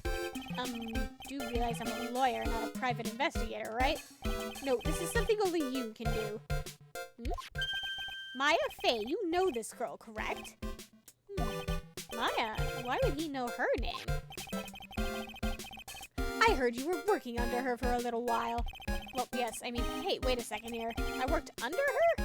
Yes, am I wrong? She told me, so I'm not quite sure if... Well, we worked a few trials together, but she went back to her hometown to undergo more training. Ah, yes, I heard. It must be lonely for you. What? Wait, I'm not... She must be an extraordinary girl to handle such rigid training. Huh? I have an acquaintance who knows a lot about these mystical sorts of things. She's the one who introduced me to Miss Fey. Is Maya really that famous? And I've already set up an appointment. For what? What else? A channeling. I'm going to have her call the spirit of that nurse that went and got herself killed. Oh. Maya, I wonder what she's up to right now. Then why are you talking to me in the first place? We, the women of the Fey family, have always been spirit mediums. It's because the power to communicate with spirits flows strongly through us. That's what she told me. I guess she's learned to accept her responsibilities and become an adult. Not counting training, this will be her first time channeling a spirit, so she gave me one condition before accepting my request. Condition? The condition is you, Mr. Wright. She said that she wouldn't do the channeling without first seeing you again. Me? And that is why I've searched you out. Ah, I see. You want to see her too, don't you? Well, yeah. And so, that is how I ended up visiting Maya's hometown with the doctor. A few days later at Kurain Village. So this is Kurain Village, Maya's hometown. Why? Hello there. What an odd little girl. Hey, wait up, Pearly! Someone else is coming this way. Nick! Maya, how are you? It's good to see you again. Wow, I didn't think he'd really show up. It's not that big a deal. You made it sound like you were so far away. Well, maybe I exaggerated just a little. It was only 2 hours by train. If I'd known you were this close, I'd have visited more. No, you're not allowed. I already decided, you know? Until I become an adult, I have to work hard and be strong by myself. Oh, well, anyway, congratulations. I'm glad to hear training is going well for you. Actually, speaking of, how old is Maya? 18. Until I become an adult. Now, if she were in the U.S., she'd already be an adult legally. Because she's 18. So she's probably... So they're probably sort of implying that she's not an adult yet because in Japan the age of majority is 20, so she's still 2 years off from being a full-fledged adult.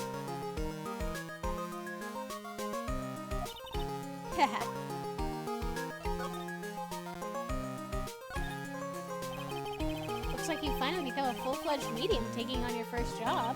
Yeah, I didn't think it would be this soon. But this case, do you know the messy story behind it? Behold the power of the Maya Intelligence Network. Let's see, 14 people died because of malpractice on Dr. Gray's part, right? And to pin the blame on the nurse, he killed her in what appeared to be a car accident. Huh? So what is this Maya Intelligence Network anyway? The tabloids. That's what I thought. I'm just pulling your leg, Nick. What really happened is the exact opposite. I heard all about it from Dr. Gray. Oh, come on, Nick. I wouldn't take a crazed killer as a client. It's too scary, even for me. Yeah, I guess so. So, this is your hometown, huh, Maya? Yep. Kurain Village. But I've heard people call this place Medium Valley, too. Interesting. So, everyone that lives here is a spirit medium? Pretty much. Most of my ancestors were too, I think. That's probably true since the Fey ability to communicate with the dead is so strong. Actually, only the women of this village are mediums. So what do the men do? They usually work someplace outside the village. Oh, yeah, I wanted to ask you about that girl I saw earlier. Do you know her? Oh, you mean Pearly? Curly? Pearl Faye, she's my cousin. Isn't she adorable? Just like yours truly. Cousin? Wait, then that means, is she also a... Yep, she's a medium too. Pearly's a real genius when it comes to channeling. I see. I hope I didn't scare her when I tried to talk to her earlier. Nah, it's not you. My aunt drilled it into her head that if a suspicious-looking person tries to talk to you, run away. Suspicious-looking? Well, you're not wearing training clothes for starters. Of course not. Pearly is my aunt's most valued treasure, so she's not allowed to go outside of town. She doesn't know much about the world outside of Kurain Village. Aunt? Pearly's mother is my aunt. Duh. Come on, Nick. Well, Nick, I've got to get going. It's about time for the channeling to start. Huh? Oh, yeah. I'm doing the channeling in my house, so come on in, okay? After I'm done, we can grill up some juicy burgers. Alright, good luck, Maya. Thanks! Well, at least she's still the same perky Maya.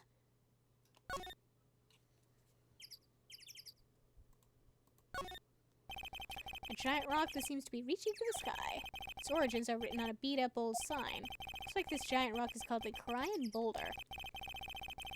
There's a really complex explanation written here, but long story short, it's a big stone for spirits to live in, or something like that.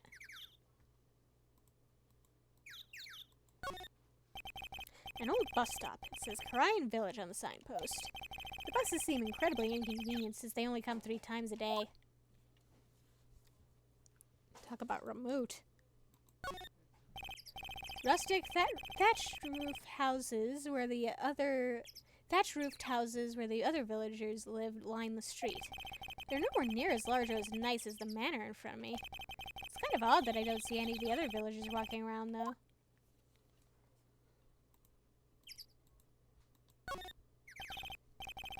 Biggest, most elegant of the buildings I can see from here. This is Faye Manor, the place Maya calls home. It's easy to be overwhelmed by its presence.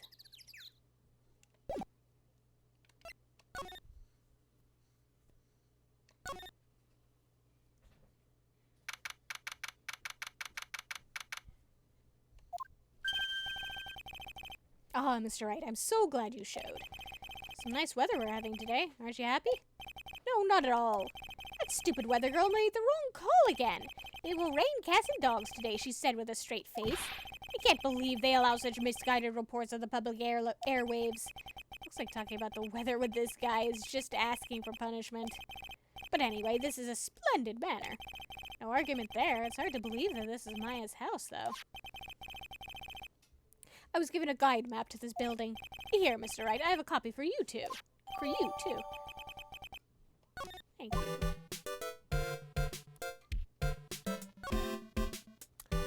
Let's look around here. Piece of cloth with a ton of finely written characters jammed onto it. Probably esoteric knowledge only mediums would know. Let's see. There's one in English. It says 100 ways to save money. Being a medium sounds like a rough way of life.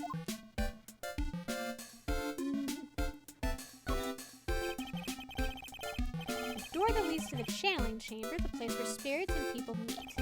The iron in this door is tempered, making it very solid. It looks like there's a strong lock on this door to top it off. No clues here. This door leads out to the winding way. The weather outside looks really nice. Actually...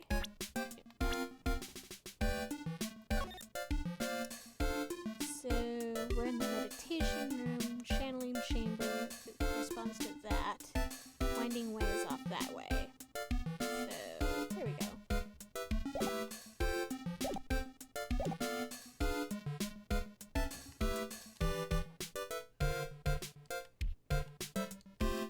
Yeah, looks like that's all. Today's channeling. What are you going to do once the nurse's spirit has been called? Isn't it obvious? I'm going to have her write a signed confession. A signed confession? Yes, a confession. Pay attention. I'll have her write this. 1 year ago, on May 2nd, 14 patients died due to my negligence.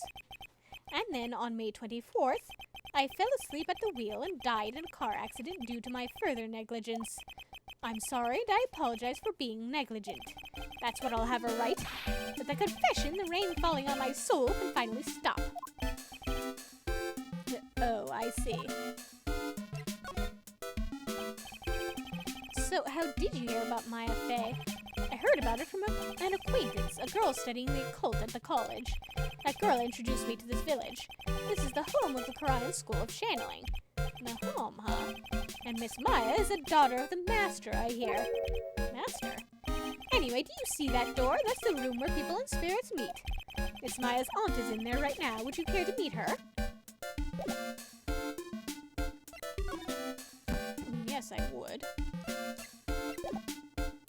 Actually, just for yucks. Look, here's my attorney's badge. Are you trying to compete with me in my profession with that piece of scrap? I'm a surgeon. Compared to you lawyers, I'm practically a saint. Yes, well, I don't exactly have any patients right now. But, and listen good, I'm not the one that made the mistake. This doctor needs his head examined.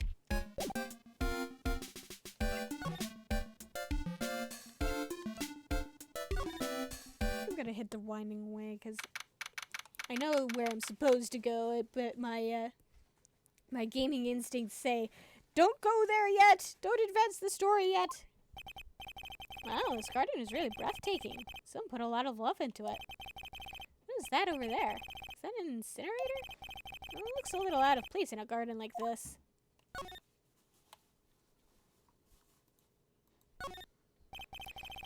It's a small incinerator. I don't think garbage trucks come all the way out here to a little village like this. So every family has to burn their own trash. It looks like there's a room over there, too. Peaceful feeling is emanating from it. It's a really old urn. The ashes of a person long dead are inside. It looks like something with a long history. Other than that, it's not very interesting, so time to move on. A splendid garden with a small lamp and traditional decorations. It's a bit small to walk around in, although that incinerator piques my curiosity. I already examined that, though, so... Okay.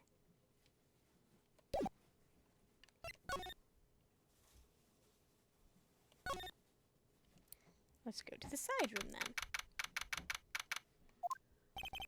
So, this is the side room. It looks like it's more of a break room. There's bedding spread out on the floor. It looks like someone's sleeping in one. I shouldn't disturb them.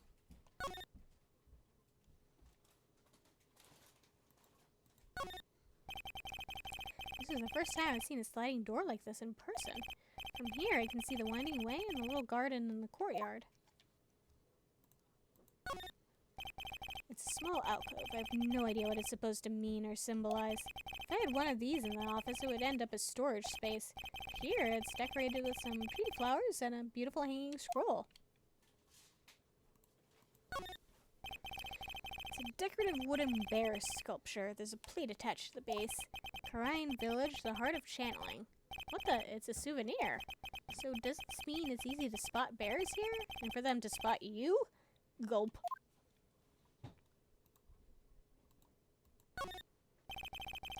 There's bedding spread out on the floor. Is that someone sleeping in one over there? She's probably an exhausted medium taking a break and catching some Z's. If I wake her up, she might be grumpy and throw a spell on me. Yeah, it's probably a good idea to not disturb her sleep.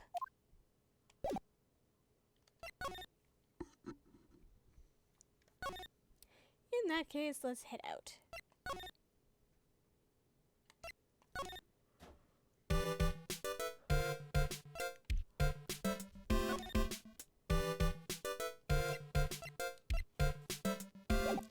Actually, just to check.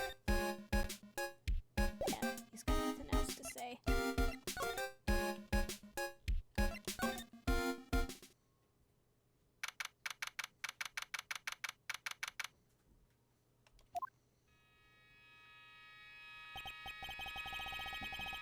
Wow, it's such a strange atmosphere in here. These flickering lights.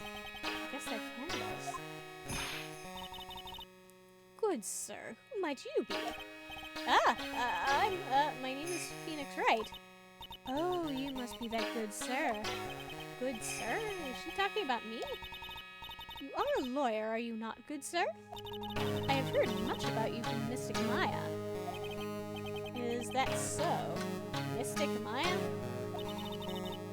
I am Mystic Maya's aunt, Morgan Fay. Nice to meet you. I had wanted to speak with you about a certain incident, good sir. It would seem that perhaps you asked too much of Mystic Maya in performing your duties. Most unbecoming, I'm afraid. Huh? Don't tell me you've already forgotten. That was it not for Mystic Maya and her assistance, you would surely not have won. First a girl that runs away, and now an old lady who says I stink at doing my job. When did I become the poster boy for how not to make a first impression? The past is the past, though. Let us speak of the present now. Thank you.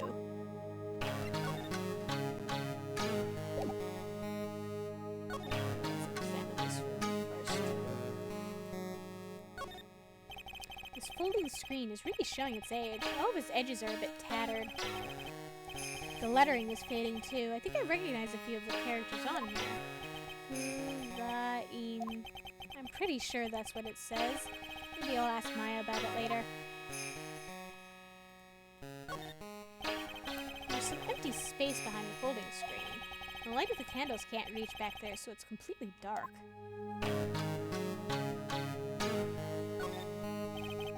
I guess this is an altar. Whatever it is very important. A mirror-like object with a cloudy reflective surface, and some branches of a sacred tree have been set in a predetermined arrangement. Good sir, I wonder if you would please not touch the sacred objects. I'm not touching anything. Those objects are being offered to the spirits. If you were to touch them, good sir, they would become cursed. Yes, cursed. She really didn't have to talk down to me. I'm not that much of an idiot.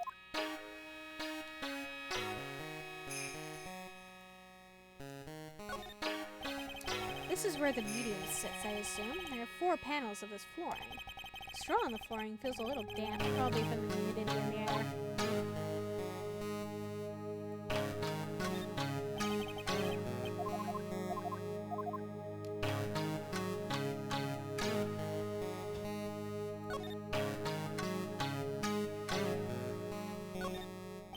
This is where the medium sits, I assume.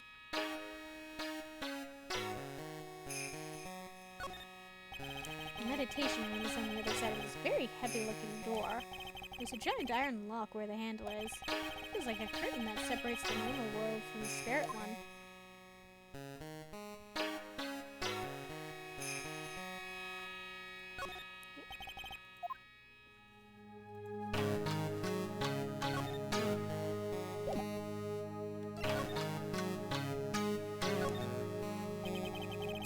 So, why do you add mystic to Maya's name? Isn't that a little strange?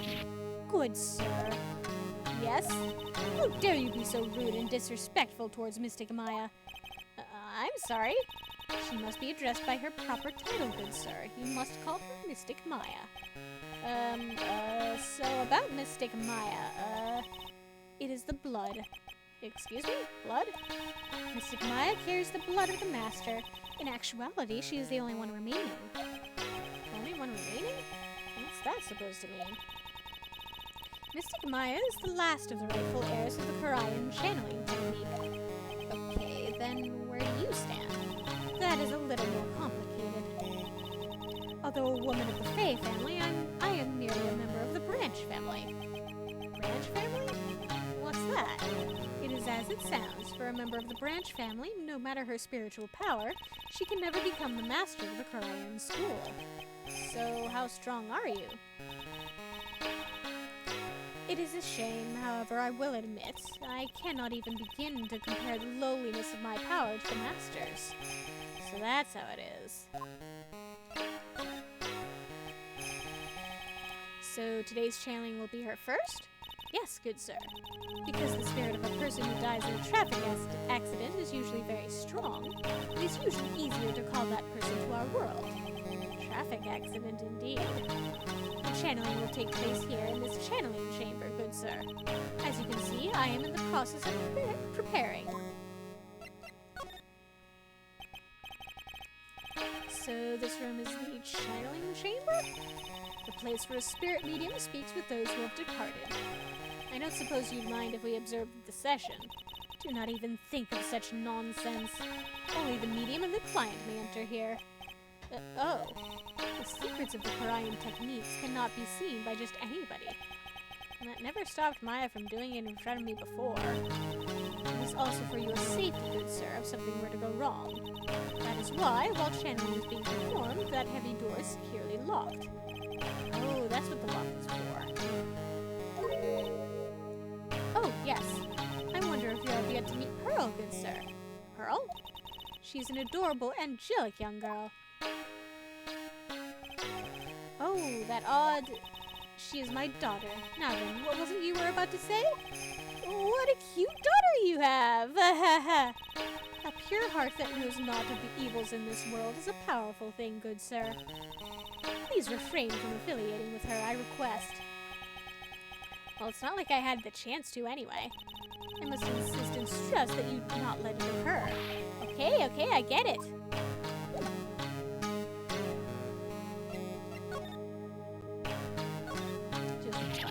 Good sir. Heck! We would like to begin the channeling at 3 o'clock. If you don't mind, good sir, would you mind allowing me to make preparations? Sure, go ahead. She's a fae, alright, just as odd as the rest. I take that as my cue to leave.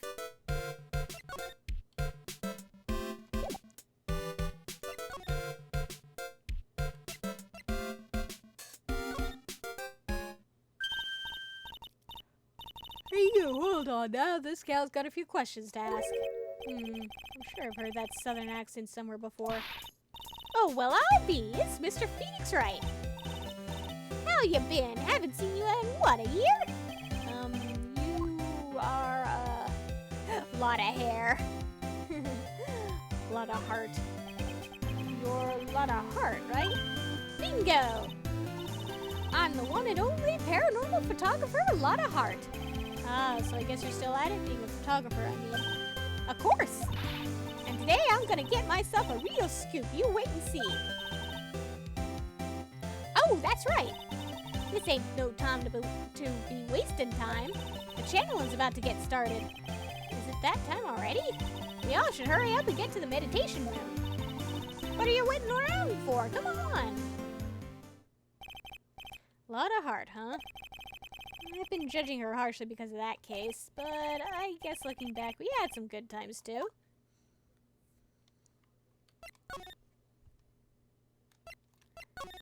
Just checking this room. Nope. Still sleeping.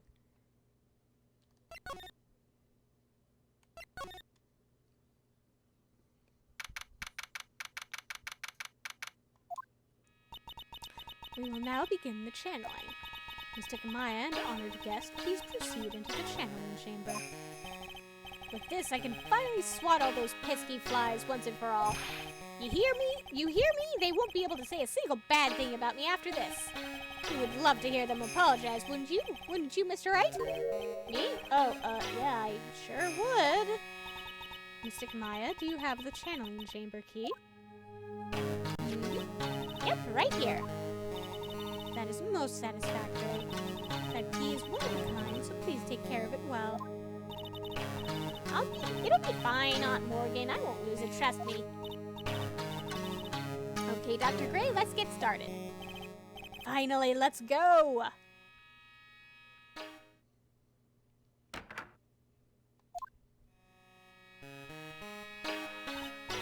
Now let us wait patiently out here for them. Please have some lovely bitter green tea and jaw-droppingly large strawberry desserts. Hold on now, Granny. Granny? How come we ain't allowed in that room? Dear madam, you have an impressive grasp of English. From where did you learn it? What? I'm from the heart of the heartland. Is that so? Then I humbly request that you return to this heart of the heartland. What are you? This is Kurain Village. If you cannot follow our traditions and rules, we request that you leave. Ugh. Sorry. Wow, she shut Lotta up. Now that's impressive.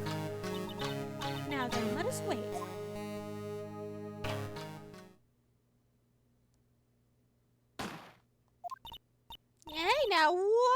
just now? Came from inside the channeling chamber. Hey, that's a gunshot! Excuse me? I've heard that sound before. It's a gunshot. I'd bet my afro on it. Maya's in there! Well, Mr. Lawyer, what's the plan? What else? We're going to break in. What? But there's only one key and that kid's got it. We're going to have to break down the door. Is that all right, Miss Faye? Well, yes, but there's one matter. That is... Don't try to stop me. You can send the repair bill to the Wright & Co. law offices later. Yeah, now that's what I call being a man.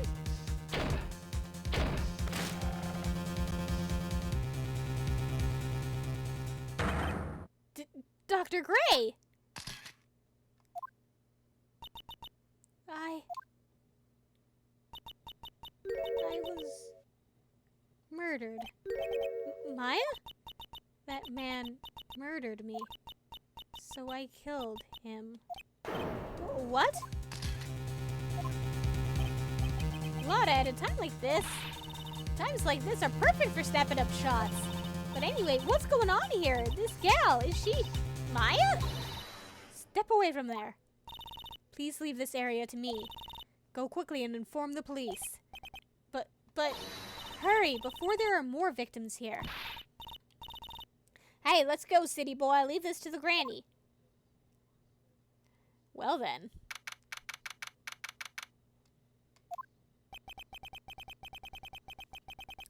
My cell phone doesn't get reception way out here, so I ended up using the phone booth to call the police. And they're on their way. That's good. Lottie, I saw a genuine, mysterious phenomenon. She seems really on edge because of all this. Not that I blame her. I'm scared to death by what's going on.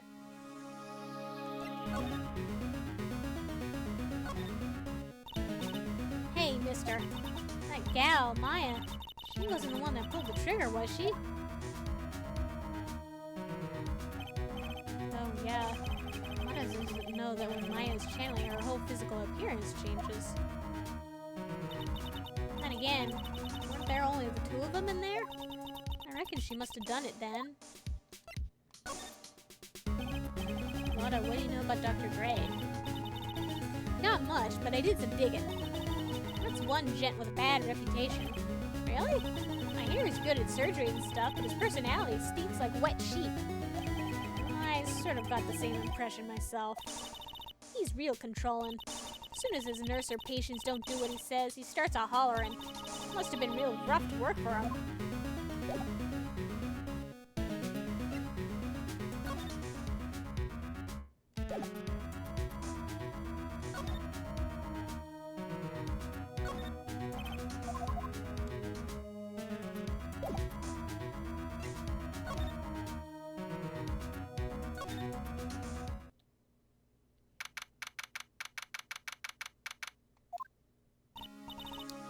Mr. Wright. Miss Faye, how's, Mystic Maya? She's returned to this world. The spirit-severing technique was successful. Let me see her, please. She's still unconscious. I humbly request that you wait outside for her recovery. Guess I just have to wait. The police are here. Sorry to keep you waiting. Huh? You again? What are you doing all the way out here, Detective Gumshoe? It's actually kind of funny. I was in the area for a business trip, pal. Well, time to check out the crime scene. I'll have to question everyone here later on, so just sit tight, alright? Why is he grinning at me? Shall I show you to the scene of the crime, Detective Gumshoe? Detective Jim Shoe? My name isn't Jim Shoe. The two of them went into the channeling chamber. That's all I can do for now is see what everyone else has to say.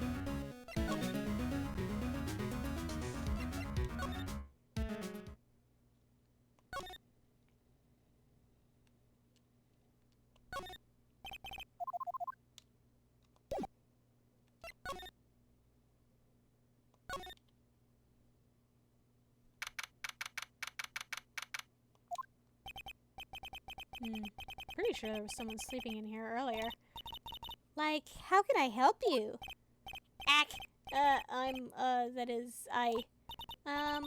So, isn't it about time to start? Huh? Time to start what? you know, like the channeling.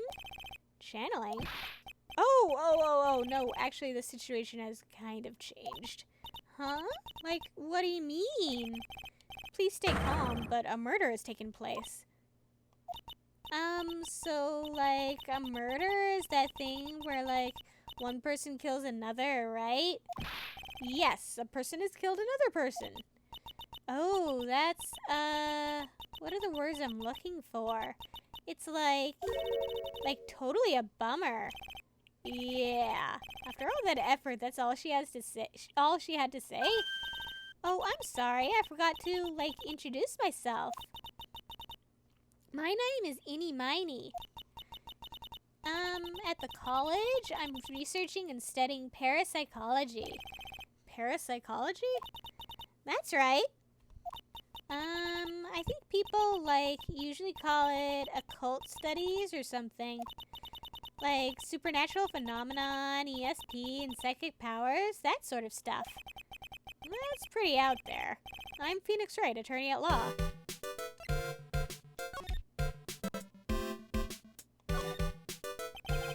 So, what brings you here today?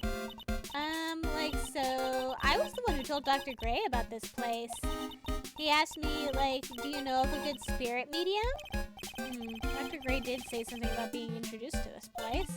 Cause, like, talking to dead people and, like, multiple personalities are my thing. I see. Then why were you taking a nap here? Like, I wasn't feeling good. Huh? I'm, like, allergic to sesame seeds. They, like, must have put some in the food they served for lunch. Oh, that doesn't sound fun. So I, like, felt sick and came in here to, like, sleep. I totally feel like I've wasted my time because I, like, slept a long time. So you were sleeping here the entire time? Yeah, ever since lunch. So you don't know anything about the murder that took place? Like, what? Oh, that. I, like, totally know nothing. So who was, like, you know, killed? The surgeon that requested the channeling, Dr. Gray.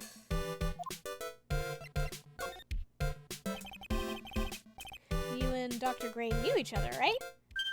I don't know any Dr. Gray. Oh, really? That's not exactly what Dr. Gray said. Huh? Well, like a long time ago, I was like a patient, yeah. She sounds like she's trying to hide something.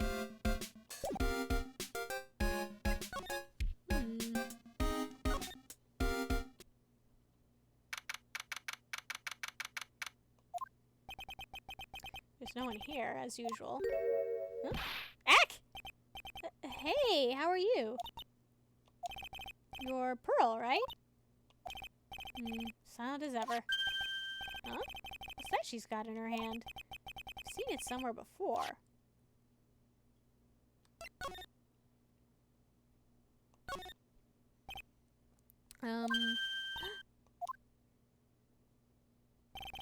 What is it? Is my hair, is it too spiky? Not spiky enough? Skittish little baby.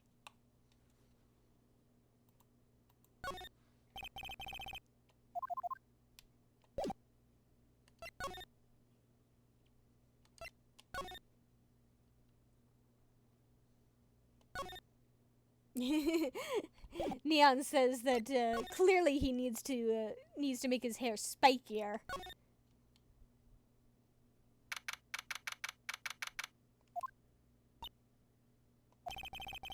She's probably scared out of her wits after having a murder take place right near her. Lotta? God, don't let it be me next. Eek! Don't scare me like that. What do you mean? You're the one scaring me. If I weren't so tough, you'd have another dead body on your hands. Mine!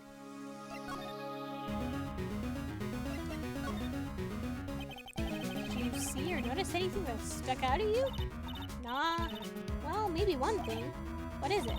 Turns out my poor stomach's not good at handling this kind of thing. Huh, what?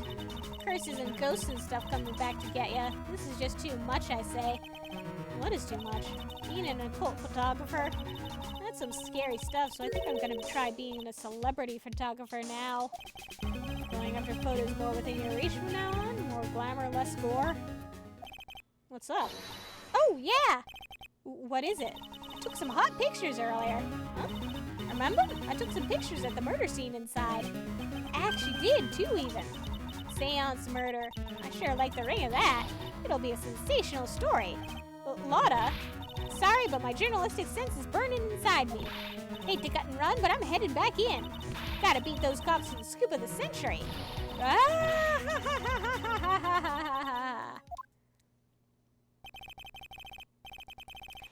don't know who's scarier, Lotta or the spirits.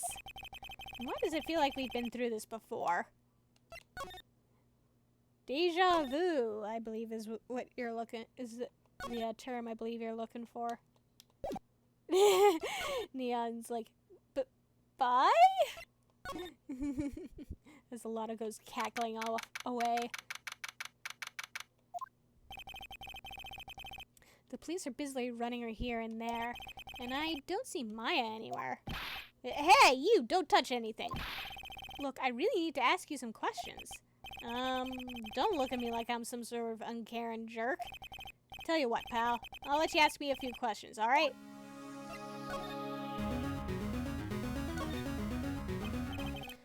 About Maya. I hate to break this to you, pal, but with the way things look now, that girl's the only one who could have done it. Yeah, only Maya and the victim were inside this room, after all. But Maya's... You can ask more about her later, pal. Right now, I've got a job to do, and that's collecting evidence. Detective Gumshoe looks like a real professional, and yet something about his expression still looks the same.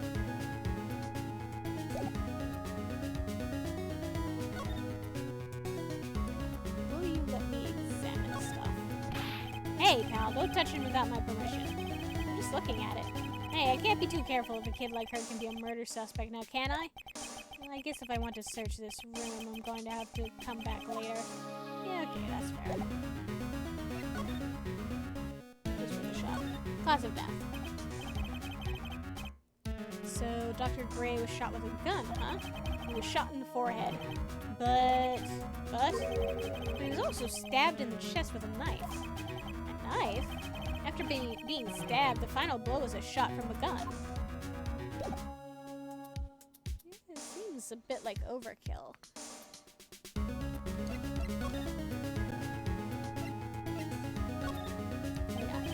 I'm really busy right now. I can take a look at it later, alright, pal? He didn't even take a glance at it. Ow.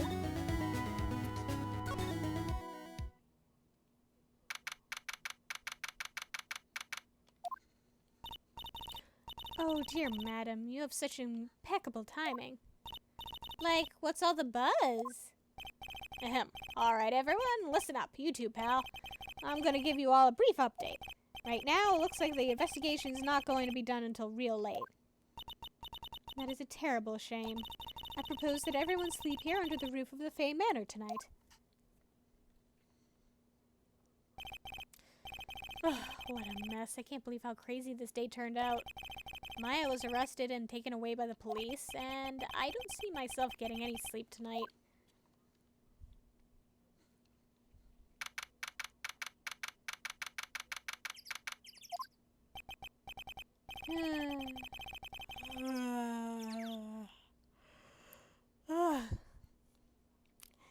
A fake yawn that turned into an actual yawn. Whoops. Ugh. Morning. I guess I must have nodded off at some point. I hope Maya's okay. I should hurry and get to the detention center ASAP.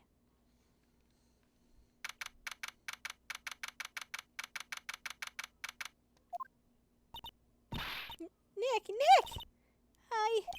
Maya, what am I going to do? I never imagined it would turn out like this. Calm down, Maya. Take deep breaths. Come to think of it, the first time I met her, it all started right here in this detention center.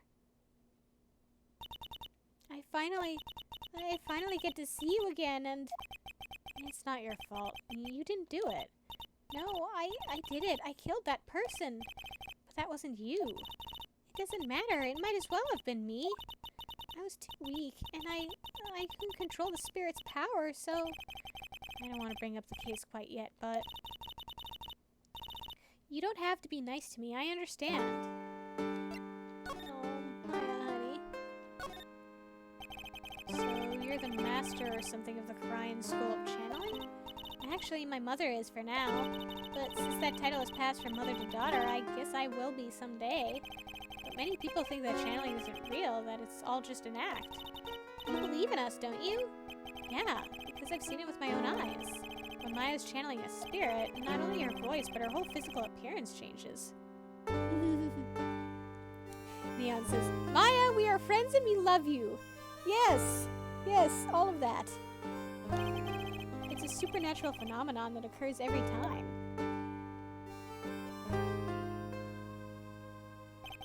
It happened this time, too. Dr. Gray said that he wanted to call the nurse, so... Maya's body must have taken on that nurse's appearance. What exactly happened in the channeling chamber? I went into that room with Dr. Gray, locked the door, and sat down across from him. Okay. We closed our eyes, and I began the channeling. This is sounding kind of creepy, like the beginning of a scary story. And that's the last thing I remember. What? After a spirit comes into my body, I lose myself, my consciousness. Then you don't remember a single thing? When I came to, I was being held in my aunt's arms, and there was blood all over my clothes. Oh, but I do remember having a dream. A dream? What kind of dream did you have while you were channeling? I can't remember it all that well, but I was dead and buried in the ground. I couldn't move, and it was unbearable, really suffocating. It went something like that. I see. I have no idea what to say to that. There was a really familiar smell, too. Under the ground? Yeah, I can't quite place it, but I know I've smelled that same scent before. I guess this is about all the information I'm going to gather for today. I'll be back later, Maya. In the meantime, please make sure you prepare it, okay? Huh? It? What is it? The document requesting me to be your attorney, of course. Huh? But... what's wrong? Are you sure? I mean, I'm guilty. I'm a murderer. No one's decided that yet. But I did. I killed that person with these 2 hands. That's enough, Maya. It's hopeless. If you defend me, you'll lose, I'm sure. Stop it. Help me. Meg, help me. I'm scared. Don't worry, I will. When is the trial? It sounds like tomorrow. And as usual, 0 prep time. Alright, I'm going now. Wait. This jewel. This is called a Magatama. It's a magical charm and it's always protected me. Give this to Pearly, and I'm sure she'll lend you her spiritual powers.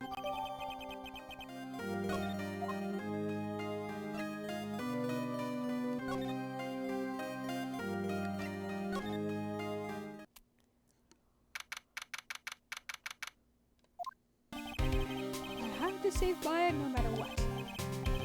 It's her life on the line. What happened in that room yesterday?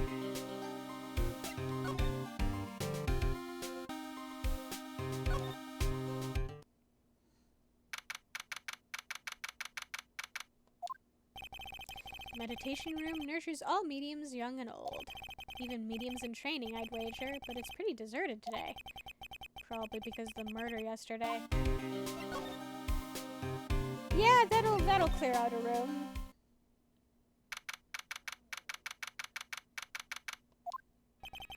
Looks like Detective Gumshoe isn't here today. I should take this chance and thoroughly check this room. If I'm lucky, I might uncover a clue or 2. Yak! Oh, Mr. Wright. Good morning. I'm on my way to go meet Mystic Maya, and I thought to bring her some items to make her feel more at home. Namely, tea so bitter you lose your tongue and jaw-droppingly large strawberry desserts. I'm sure Maya will be very grateful. That's Mystic Maya, good sir. She's one scary lady. Oh dear, sweet Mystic Maya. Pearl wept constantly for you last night, as did I.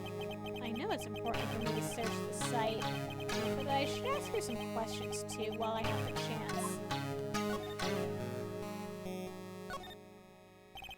I would like to ask you a few questions about what happened yesterday. Do you mean that awful tragedy? That man murdered me. So I killed him. Maya? Step away from there! Please leave this area to me. Go quickly and inform the police.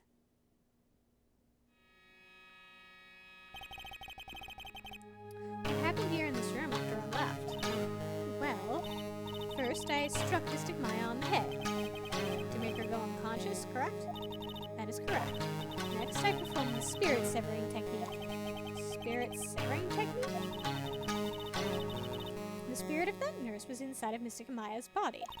I used the technique to send the nurse's spirit back to the other world.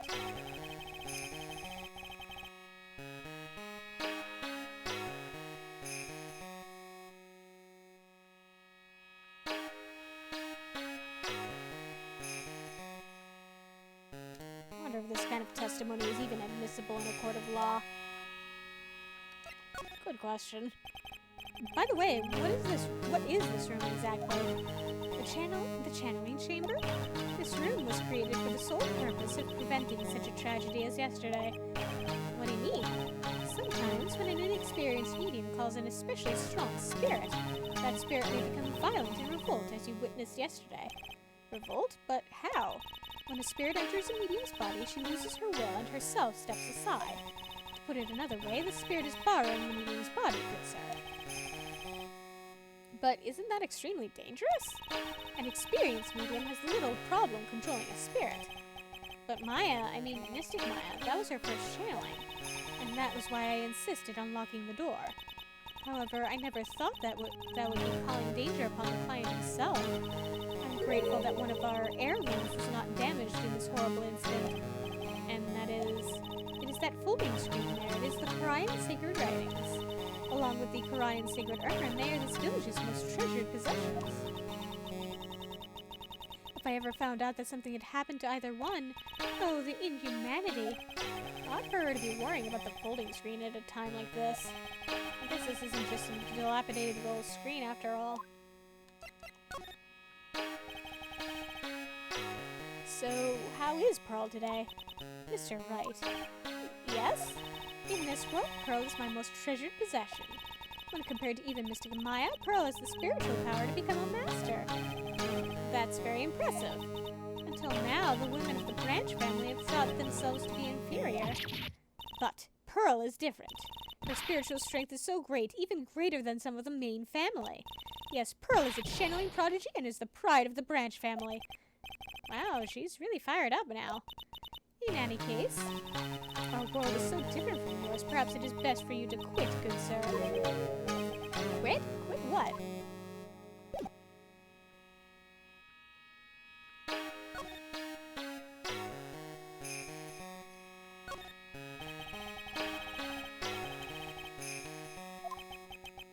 There seems to be some sort of text written on it, but I can't read it.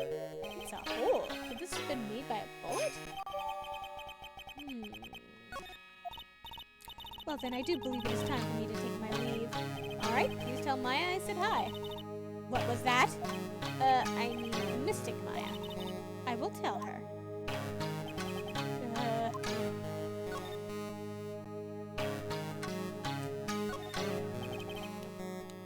Not that.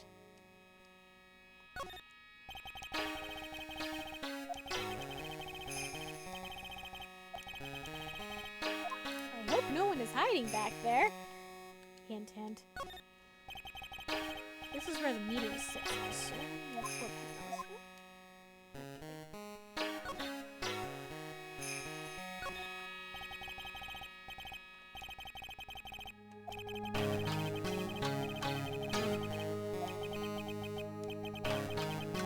No matter what I do, my eyes keep getting drawn to the pool of blood in the center here.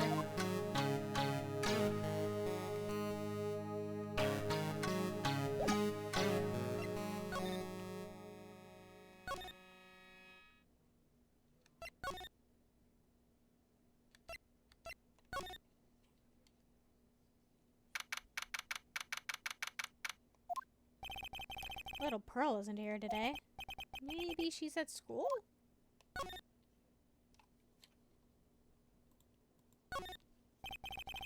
It's a small incinerator. Okay.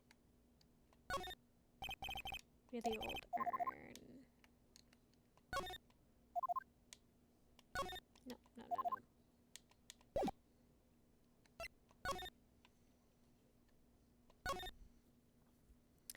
How about the side room? Oh, hey! Like, you're that guy from yesterday. The, dentist guy. No, no, I'm a lawyer. That's right! Mr. Smith Esquire. That's right. Wait, I mean, you're wrong. My name is right. Smith Wright. Well, I got, like, 3 letters at least.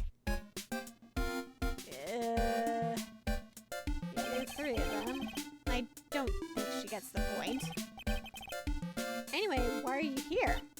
So, like, I study this thing called parapsychology at this college, and, you told me about that yesterday. The sesame allergy, too. What I'd really like to know is why you're still here today. Oh, so, like, that's what you meant. Like, you should have been more, like, clear about it. Sorry, my bad.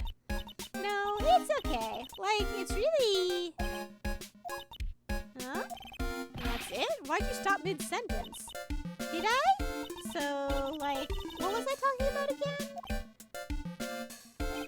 If Lotta ever wanted another genuine, mysterious phenomenon, it's right here.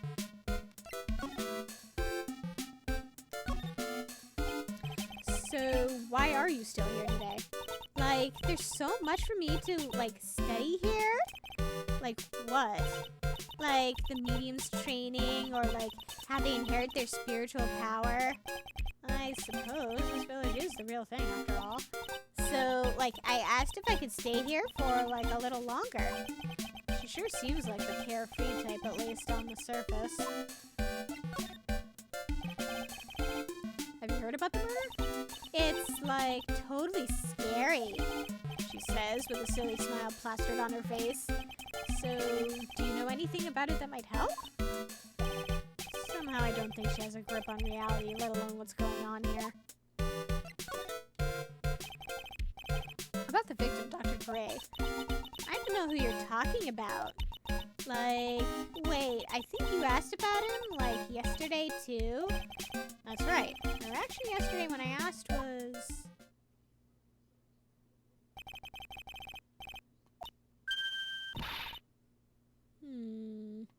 Suspicious.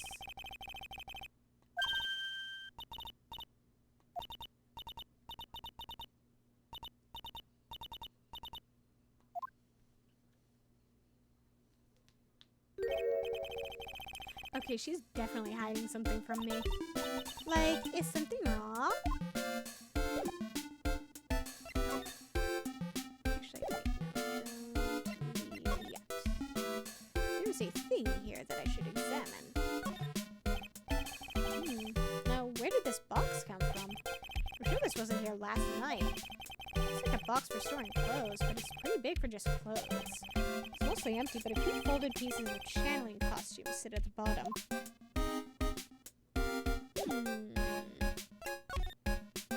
Suspicious box.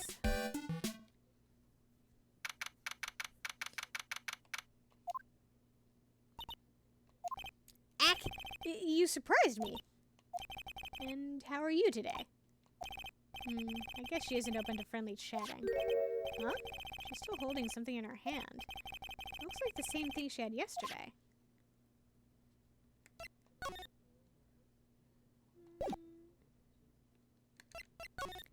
Let me present this. Oh, yeah, Maya said to give this to you.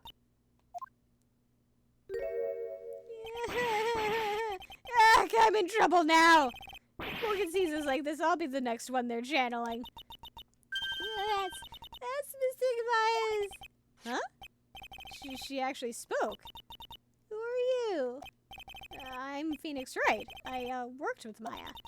You worked with Mystic Maya? You're Mr. Nick, right? Excuse me? I bet I know who she picked Nick up from. I know who you are. You're Mystic Maya's special someone. What? course. You're gonna help Mystic Maya, right? Aren't you? That's what you're going to do, right? Well, yeah, I will. Oh, wow. It's like a beautiful fairy tale. That earnest look shining brightly in your eyes. It must be true love. What? Why am I being boiled into a bright red lobster by this little kid? I'm so jealous of Mystic Maya. Ah, what a wonderful relationship. Wait, I mean, things aren't like... I can tell you're a good person. All right, Mr. Nick. I may be small, but I'm going to help you in any way I can. She has entirely the wrong idea. Pearl, honey. Pearl, are you friends with Maya? I feel very grateful to be friends with her. She's so great. I want to be like Mystic Maya when I grow up. I really look up to her. Wow, I had no idea Maya was so revered. Usually when people don't use Mystic Maya's title, I get mad. Oh, sorry. Neon says we have adopted a child. That we have! Well, have we adopted a child or has the child adopted us? That's the question. But if it's you, Mr. Nick, then it's okay. Because you're special to her. Neon, in response to have we adopted her, or has she adopted us, Neon says, yes. Where in the world did she get an idea like that? By the way, this may be rude, but which channeling school are you from? Which channeling school? Yes. For example, I study the Kurain technique. I get it. No. I'm a lawyer. Lawyer? Yep. Is that related to spirit mediums in any way? None that I know of. Wait, are you telling me you don't know what a lawyer is? I'm sorry, but I have no idea. Maya did say Pearl doesn't know much about the outside world. So, what's that you've got there, Pearl? Oh, this? I found it yesterday. If you want it, I can give it to you. Sure. Alright, well, if you really want to give it to me. You look like a child in a toy store, Mr. Nick. She not only speaks in a refined manner, but laughs in one, too. Mr. Nick? Yes, Pearls? I can call you that, right? You're too cute to just call you Pearl. Sure, Mr. Nick. Are you sure it's okay for me to have this Magatama? Yeah, it's okay. I was told to give it to you. But I can't accept something like this. All I really should do is charge this Magatama with spiritual energy. Spiritual energy?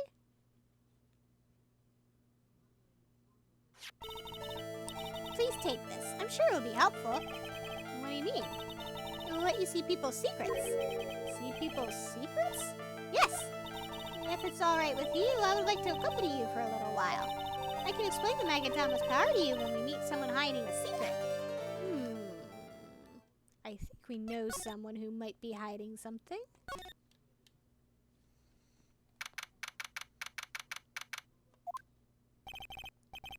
Oh, again, we seem to be seeing a lot of each other today.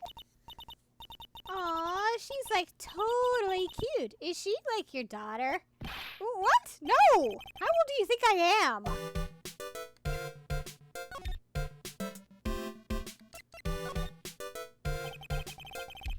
I want to ask you about the victim, Dr. Kurain. I, like, totally don't know a... Liar! Ack! What is that? Huh? You can see it, can't you, Mr. Nick? You can see the lock on that person's heart. Huh? What? This is the power of the Magatama. Only you can see these psyche locks, Mr. Nick. Psyche locks, huh? The more someone wants to hide their secret, the more locks you will see.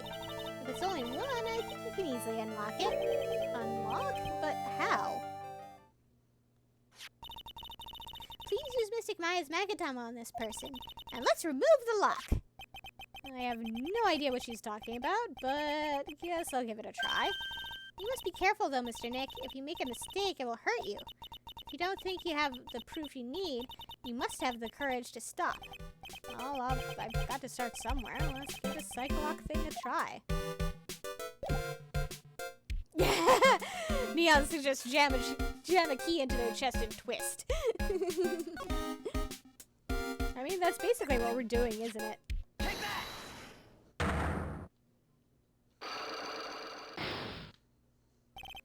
The victim. Eeny Miny, I believe you do know who Dr. Gray is. I told you, like, how many times do I, like, have to repeat myself? If you're, like, so totally sure, then where's, like, your proof? Well, it may be possible that you never actually met Dr. Gray in person. I do believe you might have at least indirectly known of him. Like, what do you mean, like, indirectly? Should try and show that the possibility existed for now. So, something that shows a possible connection between Amy and Dr. Gray. I don't think I actually have anything. I don't think I have enough evidence yet. I should investigate and gather some more clues before I try again.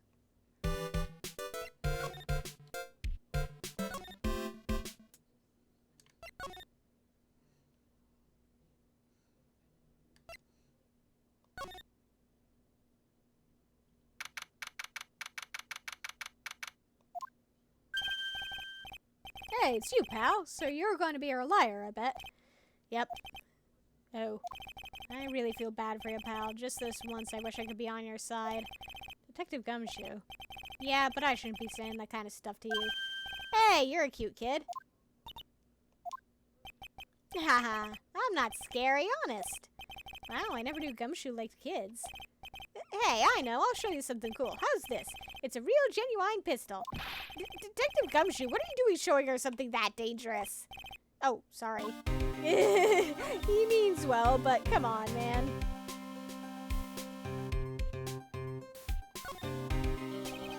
What about Maya and the charges against her? I don't think you can win, pal. If you're talking about proof, we've got a few pieces. We've got proof? Yeah, pal. That puppy-haired photographer is going to testify tomorrow. He must be talking about Lotta. Actually, speaking of Lotta. Neon says, all children like guns!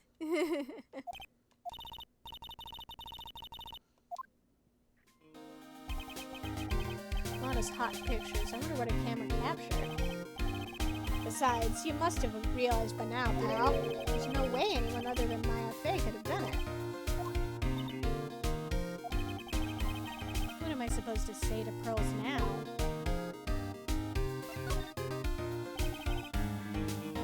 About Dr. Gray. The victim wasn't super famous, but people still knew who he was. His face was all over those tabloid shows last year. Yeah, I know. I was looking through some newspapers from last year, and... Huh? I could have sworn I cut an article out, but I guess I must have lost it. I was searching through his pockets, and boy, are those big. It looks really interesting, too. Hey, do you have a copy, pal? Copy of that article? I think Dr. Gray might have brought a copy to the office when he came by. About Maya's trial tomorrow. I've got 2 pieces of news for you, pal. 2? Yeah, bad news and even worse news. So, which do you want to hear first? I don't really care. It doesn't change the fact that I'm not going to like it. Alright, pal. Well, the prosecutor for the trial is Prosecutor Von Karma. What? Von Karma? Manfred Von Karma. He was an awe-inspiring veteran prosecutor. He never lost a case in the 40 years of his career, and he raised a fearsome disciple. A horrible aftertaste of the evil he force-fed me is something I'll never forget. Oh, wait a sec, but didn't Von Karma stand trial? And that's where the other piece of bad news comes in. The Von Karma you're facing tomorrow is actually a successor. Successor? So, who is the successor to Von Karma? Literally, pal, it's Prosecutor Von Karma's kid. His kid became a prosecutor real young, like 13, and hasn't lost a trial since. Wow! Talk about a prodigy. That's what they call a prodigy. Like I said. Kid, huh? Wait a sec. 13? The kid became a prosecutor at the age of 13? I mean, a prodigy like that, I would have heard something about. Oh, no. The kid was born and raised in Germany, pal. That country's got a lot of stuff and is a great place to develop a person's talents. But do they allow people at the age of 13 to become lawyers? Germany, huh? That's probably why I've never heard of this person. Ugh. Still, all it takes is someone mentioning the name Von Karma. And I get terrible flashbacks to that case. Oh. Oh. Stop it. Get over it, Phoenix. Get over him. Don't actually get over him, please. That person is already gone. Oh, come on. Don't do this to me, Phoenix, please.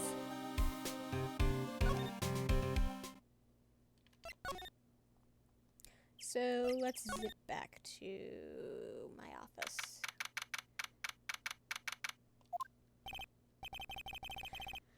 Phew, it feels like I've been gone forever. It's only been one day. Oh, that's right. Where's the newspaper Dr. Gray brought the other day?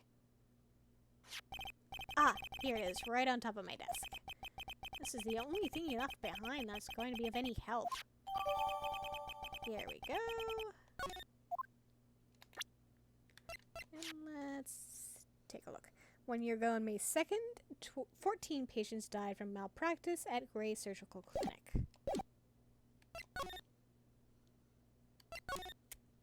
And let's trek 2 hours back to the village. And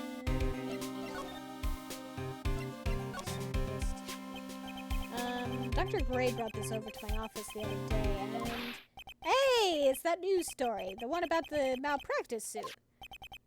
14 patients died, and it caused a huge stink. Yeah, but that's not all, pal. Things only got worse after that. You mean the car accident the nurse died in? Oh, here we go. I brought my own clipping with me today. Here, pal, this is for you. Alright, thanks.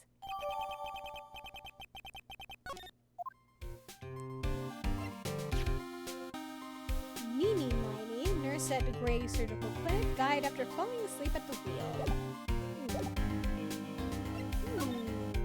Mimi Miney, you say?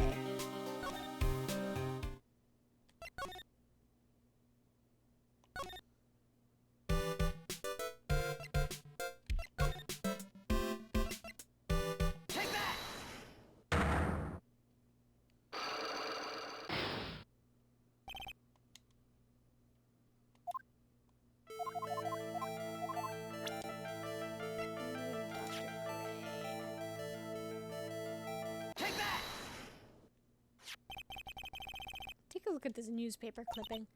Like, what is it? A story about an accident? Please read the victim's name. Mimi Miney. Miney is a pretty rare last name, wouldn't you say? This Mimi Miney wouldn't happen to be a relative of yours, would she? So, you noticed.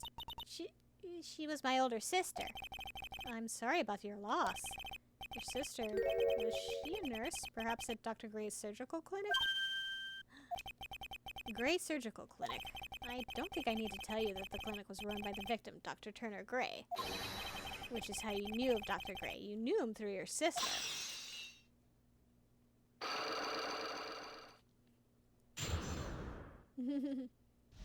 Easy enough.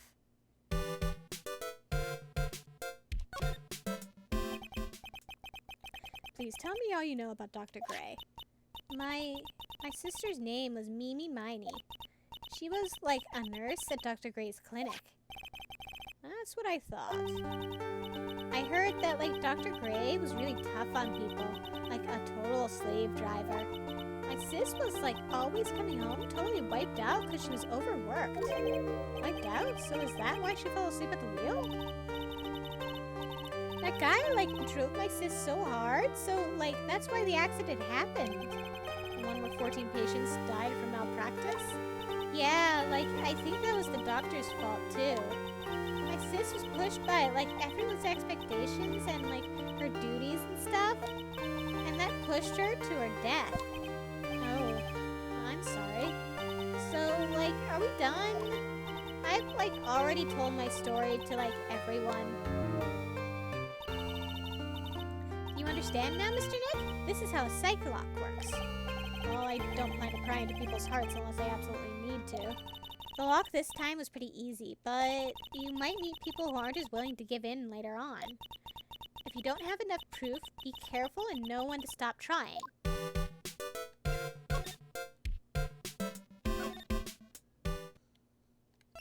That was a nice little tutorial there.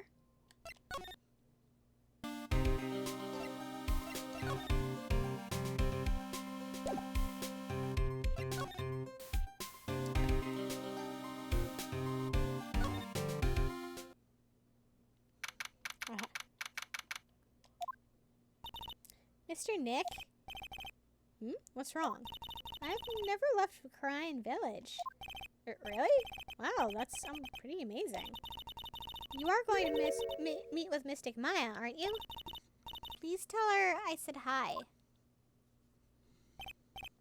Hey, wait. She ran off again. Well, I know Eni's secret now, but I still don't have any idea how I'm going to save Maya. I don't even know if I should go in there with a smile or a straight face.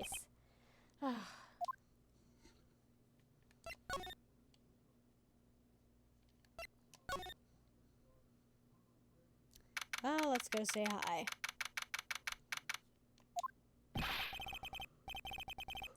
What am I supposed to do? I'm almost out of time. Can I really do anything?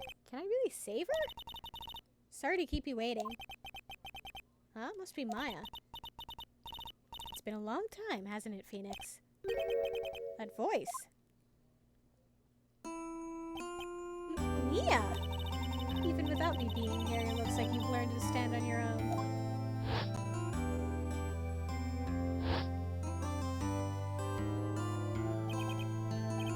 Mia, she's Maya's older sister and my mentor. She was a top-notch defense lawyer, but a certain case forced her into retirement. But whenever I'm in trouble, she comes to help, just like this. Her spirit comes back from the other world and borrows Maya's body for a bit.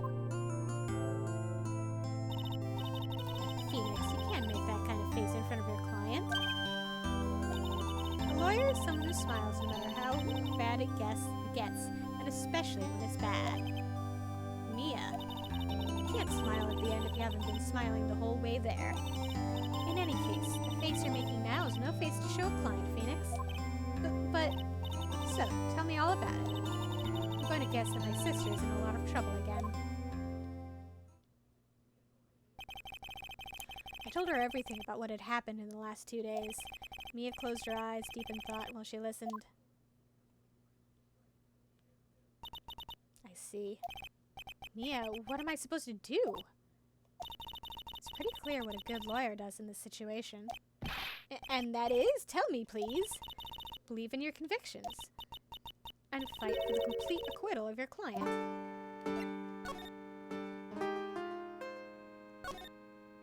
You think Maya's not guilty? How can you be so sure? I know she is, and I'll give you a hint as to why. Yes? Mediums can't have dreams. Can't have dreams. From what you told me, it sounds like Maya was having a dream while channeling. Yeah, she said she dreamt that she had died and had been buried in the ground. But that is impossible. You've heard it from her, I'm sure. When a medium channels, her own spirit disappears. Which means that it's impossible for her to dream during that time. So it's sort of like her spirit goes into limbo or something? As opposed to say going unconscious or falling asleep. Then what does this mean? I think it's safe to bet that Maya was set up. Set up? It's up to you to blow the lid on this case tomorrow and show how she was set up. How am I supposed to prove her innocence when I have nothing to go on? If you're looking for a clue, it's already in your hands. It is? Just as it sounds, Phoenix, you already hold the key. Really? Come on, show me the key to this case. Key, huh? Alright, I'll show it to her, the key I hold.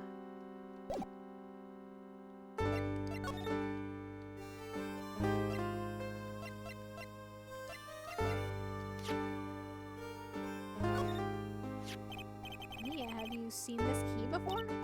Ah, the key. It's literally the key to understanding everything that's happened in this case. This key? Phoenix, listen. Right now that key is sitting in your hand. However, it shouldn't be. It contradicts the facts. What does she mean? I'm certain this key will be the piece of evidence that makes your case tomorrow.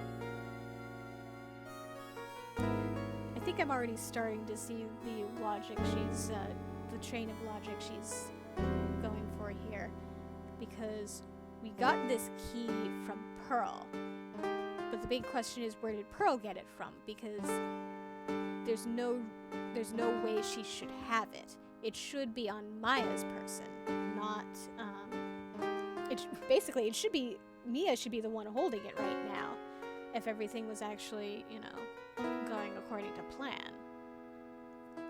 We shouldn't be the one holding it because it should be with Maya.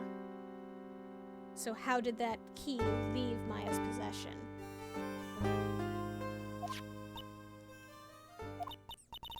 You already know everything you need to know. You know what the key to this case is. That is enough. But how can I win tomorrow without knowing who the real murderer is? Who could have...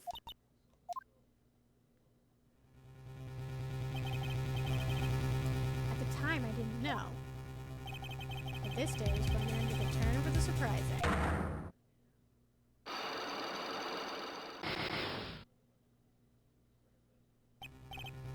Yeah? What? What's wrong? That's right, only I can see the Cyclops. Which means Mia must know something about the real murderer. For this to be something that she would hide under lock and key from even me. What in the world is going on? To be continued. That's an interesting twist.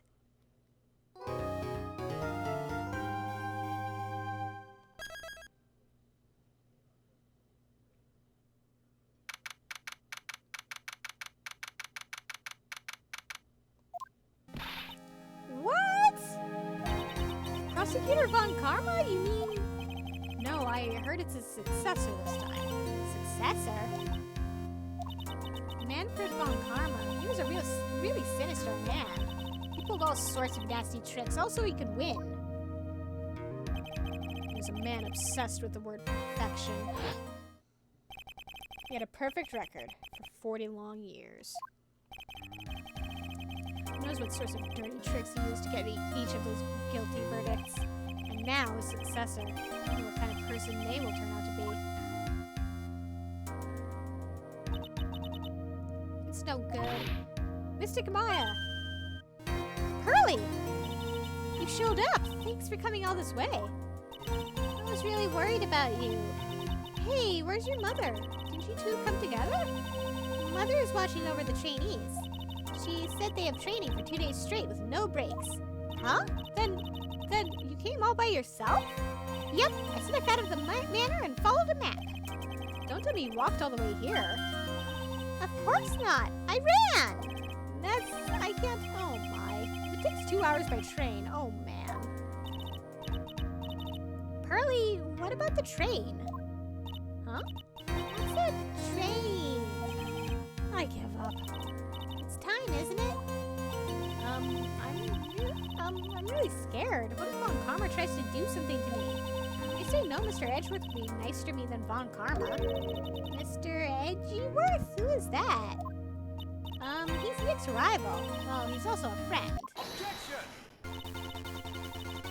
Still remember him as if I had just seen him only yesterday. Objection! Every trial was a scorching, fierce battle until the very end. Objection! Objection! It was always back and forth with them. But when you're rivals for life... Maya, please don't mention that name ever again. Huh? But why, Nick? I'm sorry, Maya. I forgot you didn't know. He's gone, and he's not coming back. What? Wait a second. What's that supposed to mean? Court will commence shortly. Please proceed into the courtroom. Let's go. Now's not the time to talk about that anyway. Nick?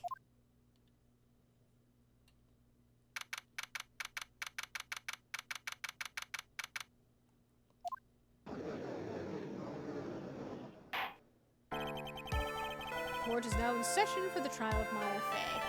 Are the prosecution and the defense prepared? What is with this girl? Ahem, Mr. Wright, are you finally prepared? Huh? Yes, Your Honor. Why does he always seem mad at me? Mr. Phoenix Wright. Figuring out a voice for her is going to be hard. You must be a little shocked because I am a woman, correct? Hold on, so this kid is the famed Prosecutor von Karma? I am Franziska von Karma, the prodigy. I see. I gave up a promising career in Germany and came to this country for one sole reason. Revenge. Revenge? Is this about her father, Manfred von Karma? If it's something of a personal nature, I'm sure you can... Ow! I'm talking. If you interrupt again, my whip will do the speaking for me. Please speak with your mouth like a normal person. I beg of you. Ow! Make no mistake, I will defeat you. Prepare to go down, Mr. Phoenix Wright. I don't know what accent I'm doing there. I'm trying for German, but I don't know how to do German. Neon says she's cute. Yeah, she is very cute, I will give you that. Prosecutor von Karma, your opening statement, please. Those of von Karma blood have only one fate, and that is perfection. The defendant, Maya Fey, will find no escape from her guilt on my watch. Very well, what is the defense's position? Your Honor? Does the defense wish to enter a plea of not guilty? Yes. Foolish fool who foolishly dreams of foolish dreams. 10 minutes. I give the defense 10 minutes before it changes its plea. That's right. I'll have you running for the justified self-defense plea in no time. Justified self-defense. A plea usually reserved for when a person unintentionally kills in defense of himself. We could very easily make a solid case that it was self-defense, but... Go big or go home. The defense stands by the plea of not guilty, Your Honor. Because to plead justified self-defense is to say he did kill someone. Ah, how foolish. That is a very cute courtesy. If that's how you want to play it, Mr. Phoenix Wright, then I shall now call the first witness. She's just as scary as her father. Like father, like daughter, I suppose.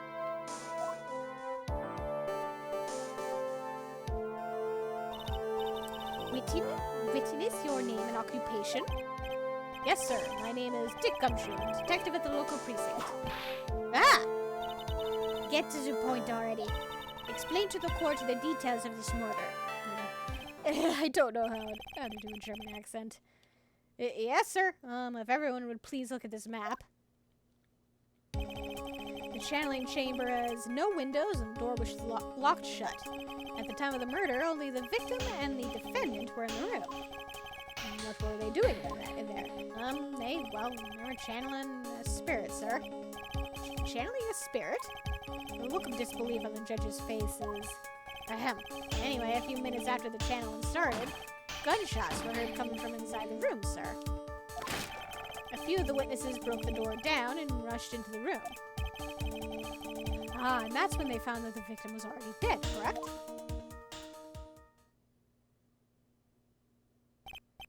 I believe this is one of the most open and shut cases I've ever presided over.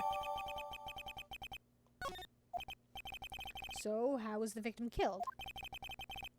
I was about to get to that. Stop wasting my time, then.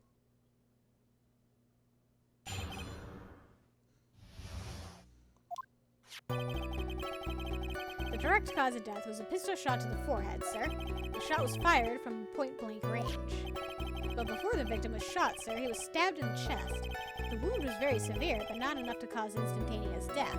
The murderer used the pistol to finish the victim off after the stabbing.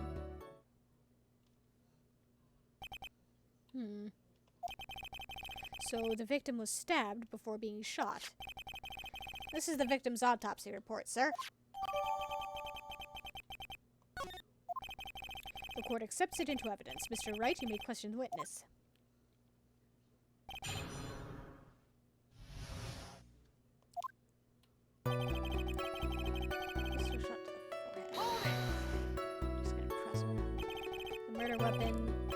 happened, Detective Gumshoe. Whose pistol was it?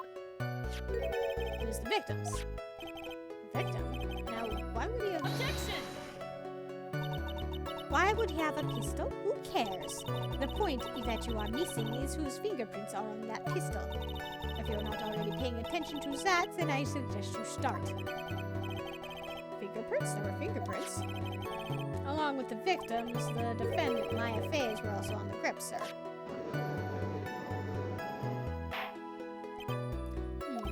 So the defendant's fingerprints were left on the murder weapon. Walked right into her hands there.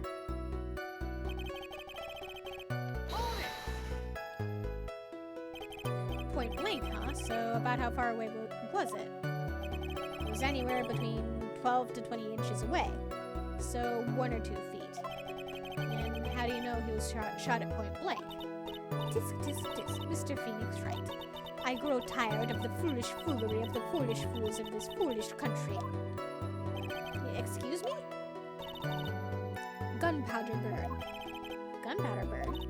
When something is shot from point blank, a burn area is left around the bullet hole. Gunpowder exploding is what makes a bullet fire, and that gets real hot, pal. And there were definitely some gunpowder burns left on the victim's forehead. Wow, never knew that. Live and learn, I guess. But before the victim was shot, sir, he was stabbed in the chest. Stabbed? And what was he stabbed with? A fruit knife. I see it. Whose knife was it? And it looks like it belongs to the Fays, sir. And of course Maya Faye's fingerprints are all over it. All over it, huh? Ugh, this does not look good. Ha ha ha. What will you do now, Mr. Phoenix Wright? Very severe, but not an instantaneous death. How severe was the wound? If it had been half an inch more to the right, it would have hit the victim's heart. After a stab like that, it's impossible to fight back, let alone stand. This testimony makes Maya look like she had stabbed him with the intent to kill. The murderer used the pistol to finish the victim off after the stabbing. Are you sure he was stabbed first then shot? Yep, sure can be. One look at the wounds and you'd come to the same conclusion too, pal. A fool is a fool who will only listen to the foolish opinions of other foolish fools. A pistol shot to the forehead at point blank is certainly enough to kill instantly. Does it matter then which was first? Think a little more before you open that big mouth of yours, Mr. Phoenix Wright. Grr, what a pain. That's enough. We have clearly established how the victim was murdered. I brought the 2 murder weapons with me today. Very well, the court accepts them into evidence. Pistol added. And knife added. The date and time of death was June 19th at 3:15 p.m. Eyewitnesses claim to have heard 2 gunshots at this time. And the 2 murder weapons, both with the defendant's fingerprints on them? This does seem like an open and shut case. Naturally. This is going from bad to worse. Even the summary just now wasn't oversimplifying things to the extreme. Your Honor, feel free to slam that little gavel of yours. After all, there's no room left for doubt, is there? That is quite true. Mr. Wright. Yes? Even in the face of all this, do you still wish to plead not guilty? It's the opinion of this court that if you do not adjust your plea, you stand to lose. See, just as I promised, Mr. Phoenix Wright. You would change your plea in less than 10 minutes. What will you do, Mr. Wright? Will you change to justified self-defense? Because now would be the time to do so. This is your final chance. This is a huge decision. I better think this through out the way. Nah. If we justified self-defense, we would basically be confessing to a murder. After the trial... Neon agrees with me that we should absolutely plead not guilty. After the trial, Maya's life would be destroyed and she'd be labeled a murderer. Can't let that happen.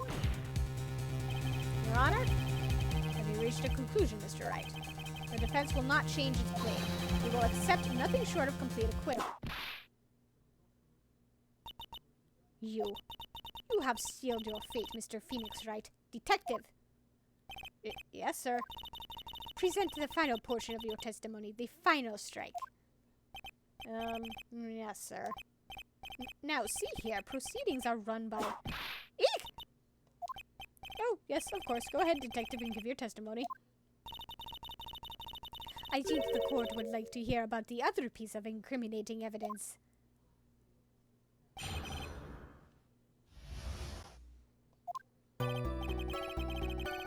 Sorry, pal, but there's an even more incriminating piece of evidence.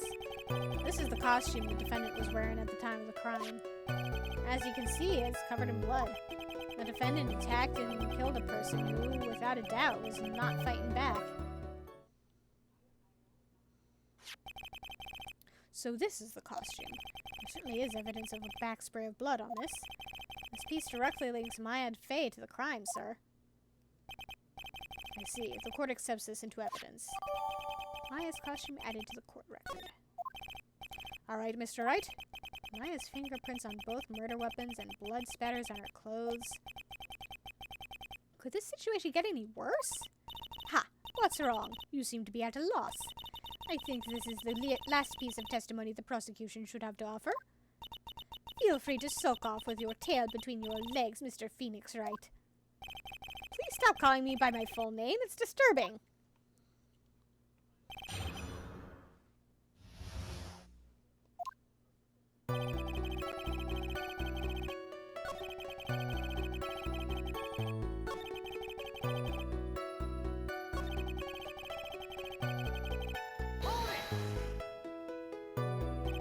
Maya's costume? Yeah, she was wearing this when we arrested her. Maya, she's wearing her channeling costume today, too. Is she not allowed to wear anything else?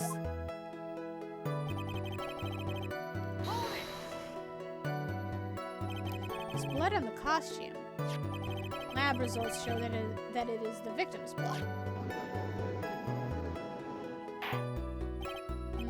So there is blood from the victim on the defendant's clothes. Definitely not good, Were there any other clues you could glean from this piece of evidence? Well... Objection! If you must change the topic, then the good detective here must testify again. But too bad, not enough time. Time to move on. Yes, Ms. Von Commer is perfectly correct. Now even the judge is on her side. If I bite it more than I can chew here, what should I do? Why is Ms. Von Karma suddenly putting up resistance? There must be a reason as to why she suddenly threw out an objection like that. Ooh, there must be a clue somewhere on this costume. I think I see it. I just have to look harder. Mr. Wright, Ms. Von Karma's logic is perfect. There's no way for you to poke a hole in it. Looks like my time is up. So, about the costume. There is one little thing. Your Honor, actually there is something very wrong with this piece of evidence. What? What are you talking about, pal?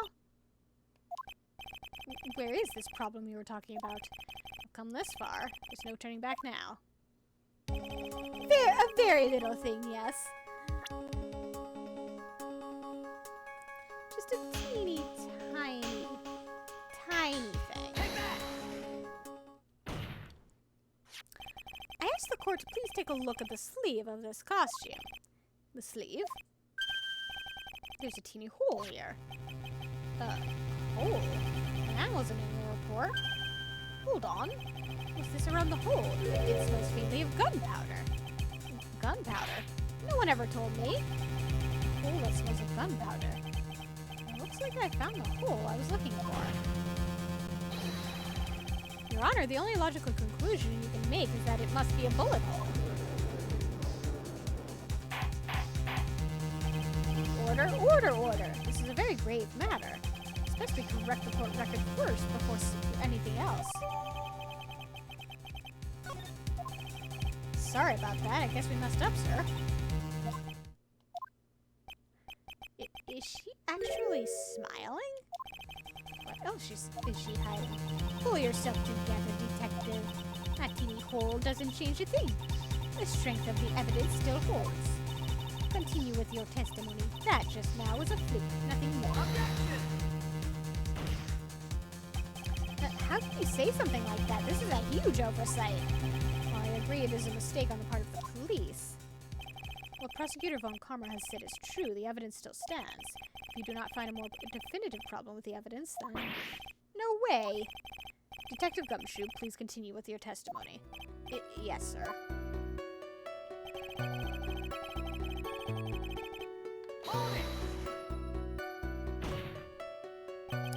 He wasn't fighting back? How do you know if he was or wasn't? You can find no evidence that the victim put up any sort of a struggle, pal.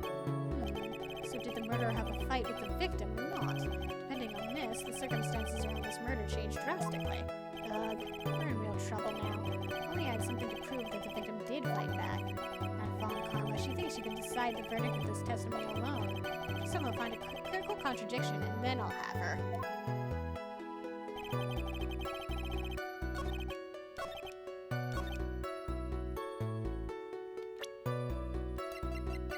We do have evidence that he fought back, though. Objection!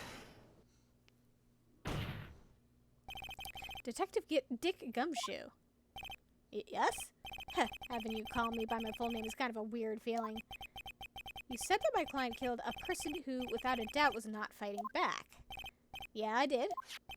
Then what, may I ask, is the bullet hole you police overlooked supposed to mean? What does it mean? I'll tell you what it means. It means that the victim had fired off a shot. Is this what it means to not fight back? Ah, you're right. It would seem that way. If the victim tried to shoot the defendant, then it would change everything. Alright, the wind seems to be shifting. Ha! What is with that "are you finished yet" laugh? Are you finished yet, Mr. Phoenix Wright? Miss Von Karma? It seems that Maya Fey was shot at by the victim. However, that is only grounds enough to support a justified self-defense claim. That is correct. But I'm sure you remember, Your Honor, what the defense clearly said. They rejected justified self-defense and pleaded not guilty. Ack! Now they, Why, that's right. Which means that defense has yet to prove anything at all. No! Well, yes, that's true. Furthermore, just the fact that there is a bullet hole in the costume is not enough to substantiate even a plea of justified self-defense. Huh? How so? Ah! Don't just stand there. Hurry up and tell the court what transpired that day. With the new information we acquired added in, of course. Huh? You mean by myself? You want me to put together the scenario all by myself? Ah! Yes, sir. Right away, sir.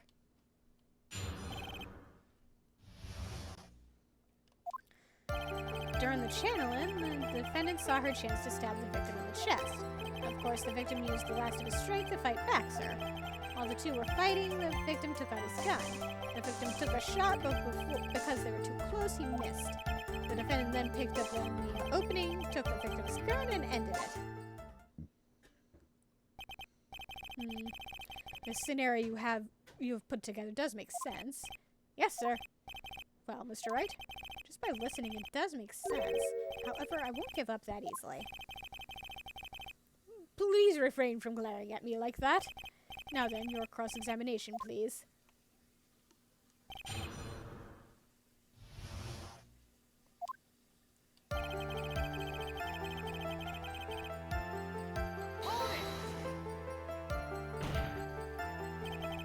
There's quite a difference in height between Dr. Gray and the defendant.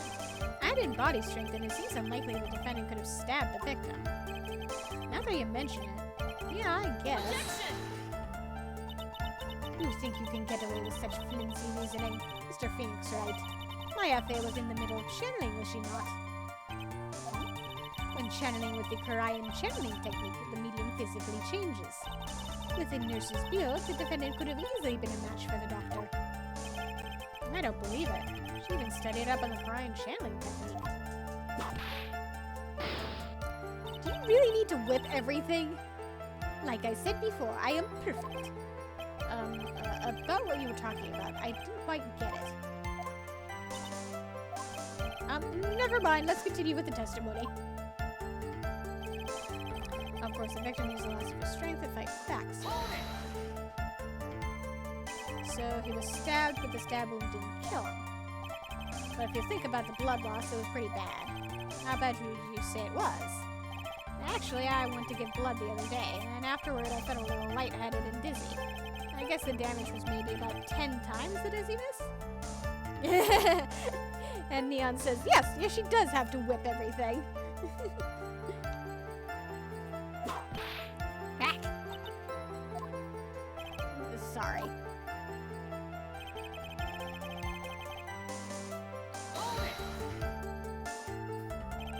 Where in the world did that pistol come from? It looks like the victim, Dr. Gray, had specifically bought it for that day. But a handgun? He got it off the black market about 2 days before the murder. Why did Dr. Gray bring a gun? Is he taking precautions against something? That is a good question. So you're saying that the bullet hole in this costume was made then? Neon says they have to get all the mileage they can out of the sound effect. Okay, that's fair. Sorry, pal, but that's what I'd think. The two of them were already fighting when the shot was fired. I'm really glad you weren't hurt.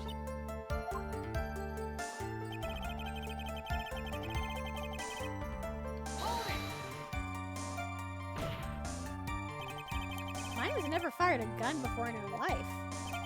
The victim had already taken off the safety. With the safety off, even an amateur like you can fire it by pulling the trigger. Even me? I wonder. Now do you understand? Avant Karma's logic is perfect. His testimony certainly makes us look very bad. There's gotta be a contradiction in there somewhere. And uncovering it is going to uncover the truth. I can feel it.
Relevant, but I don't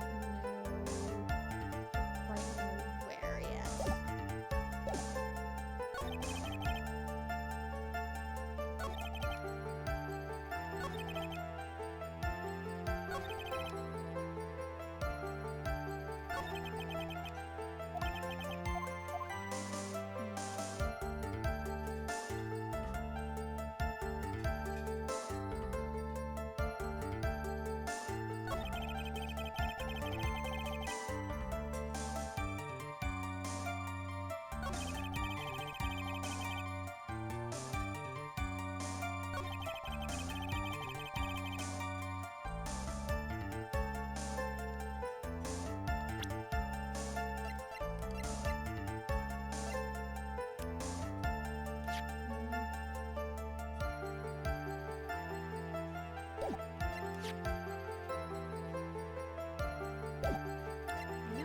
Two are pretty important, but I don't know where or when they're going to come into play.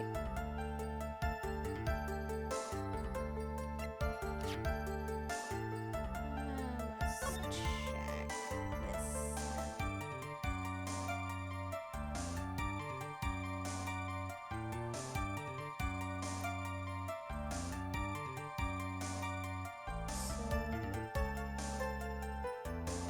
Killer was here. Victim was here. Victim shot at the killer, and it ended up hitting the folding. No, it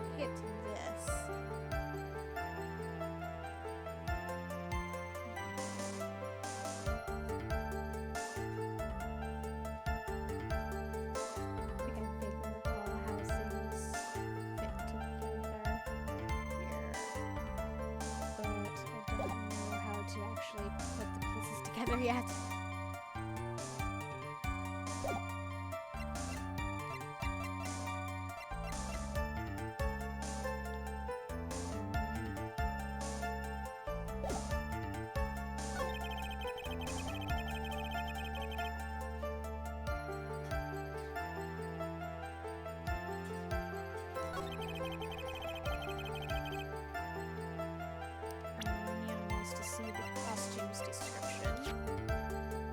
Clothes Maya was wearing at the time of the murder. Touch the check button for details. Does that help at all?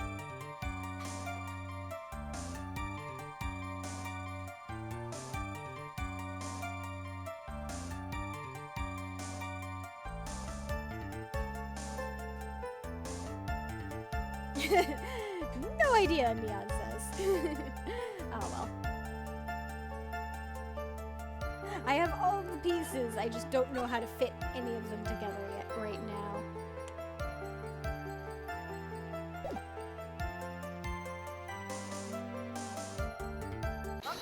Let's show this. Missing the teeny hole in this costume will be the prosecution's undoing. Okay, I guess that was right. Huh? What do you mean? This little hole has actually created a huge hole in your testimony. Explain yourself, Mr. Wright. You said the two of them were fighting when the victim fired his gun at point blank. If that were true, then where is the gunpowder burn on this costume? The gunpowder burn? This is what you testified earlier. When something is shot from point blank, a burn area is left around the bullet hole. Oh! But there's not a single trace of gunpowder burn on this costume. That is a very good point. And what exactly does this mean? It means that when the shot was fired, they were standing apart from each other. Objection! I'm disappointed, Mr. Phoenix Wright. You think you can punch a hole in my logic with that? With wishy-washy thinking like that, anyone can explain anything away. Then I implore you to disprove my line of thinking. Let's see. In the middle of their fight, the victim pushed the defendant away. No? I think the answer is a whole lot simpler than she's going for it here. I think he pulled the gun before any fighting took place. And it was then, when they were separated, that he fired. How was that? As if that was even possible. According to testimony, the wound from the stabbing was very severe. The victim would not have had the strength to push the defendant very far after that. Ugh. Well, then... That's right, the defendant must have pushed the victim away. After stabbing him, she must have put some space between the doctor and herself. And then, while she was preparing to strike a pin, the doctor took his shot. There, that should satisfy even you. No, again, I think it's even simpler than that. That does make an awful lot of sense. No, it doesn't. What do you think, Mr. Wright? I must be careful. I can't afford to make a mistake here. Concentrate and think.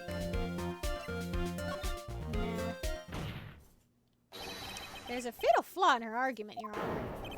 Fatal? Flaw? No! Very interesting. I would love to see where this flaw is. Show me something that contradicts my explanation. There has to be a snag in her explanation somewhere. She put some distance between them before rushing to make the final blow. And when she was about to strike, the doctor took a shot. There must be a piece of evidence that contradicts this line of thinking.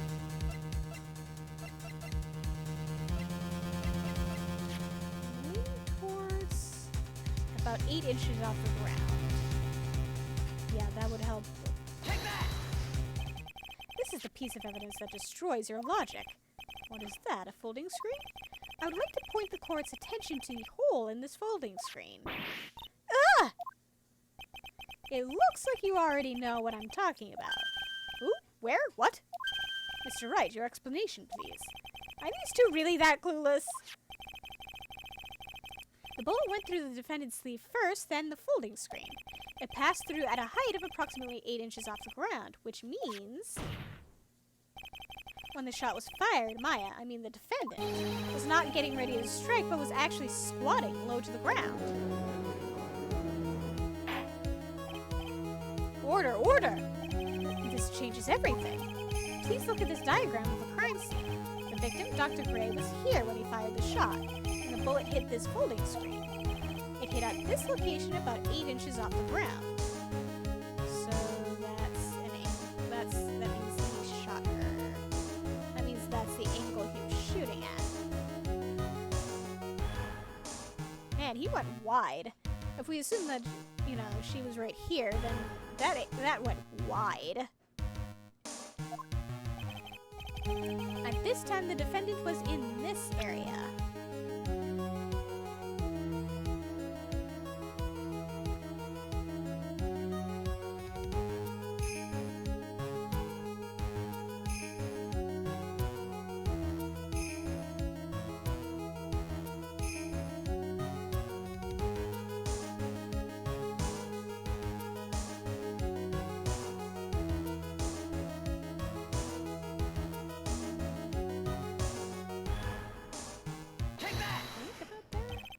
Somewhere around here.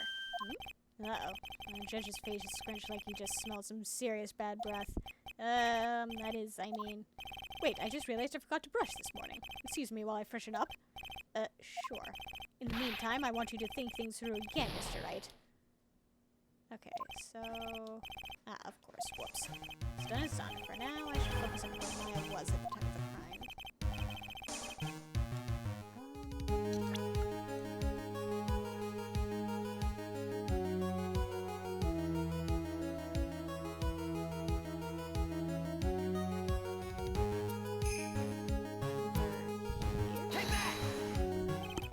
Somewhere around here.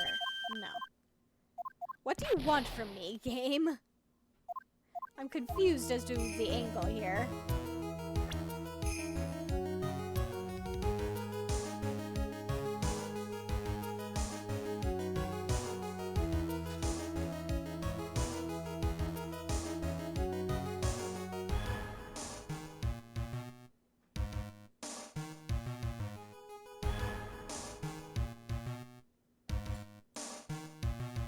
I feel like it would be a bit too wide.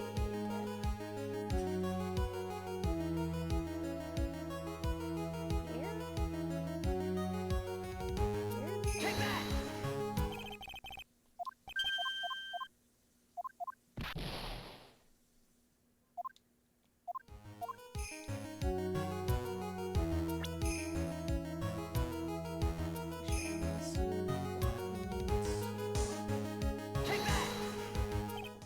Here. Here we go. Behind the folding screen. Ah!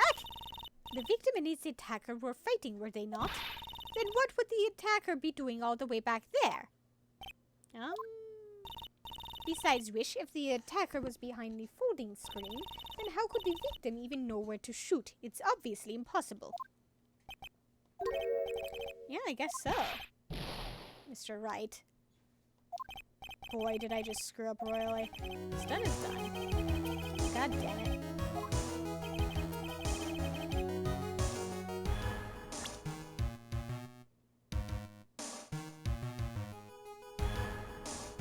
What do you want from me, game?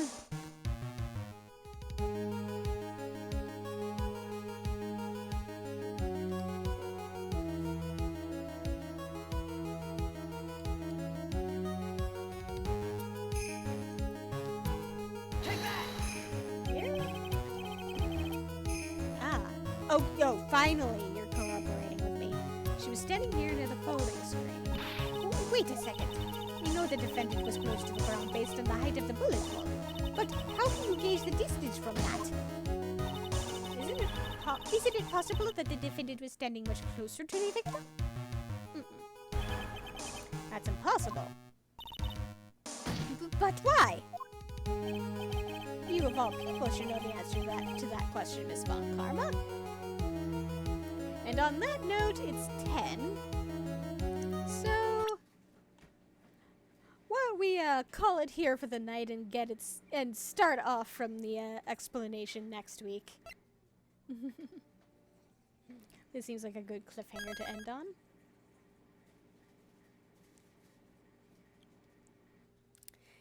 So, yeah. See you all next week then.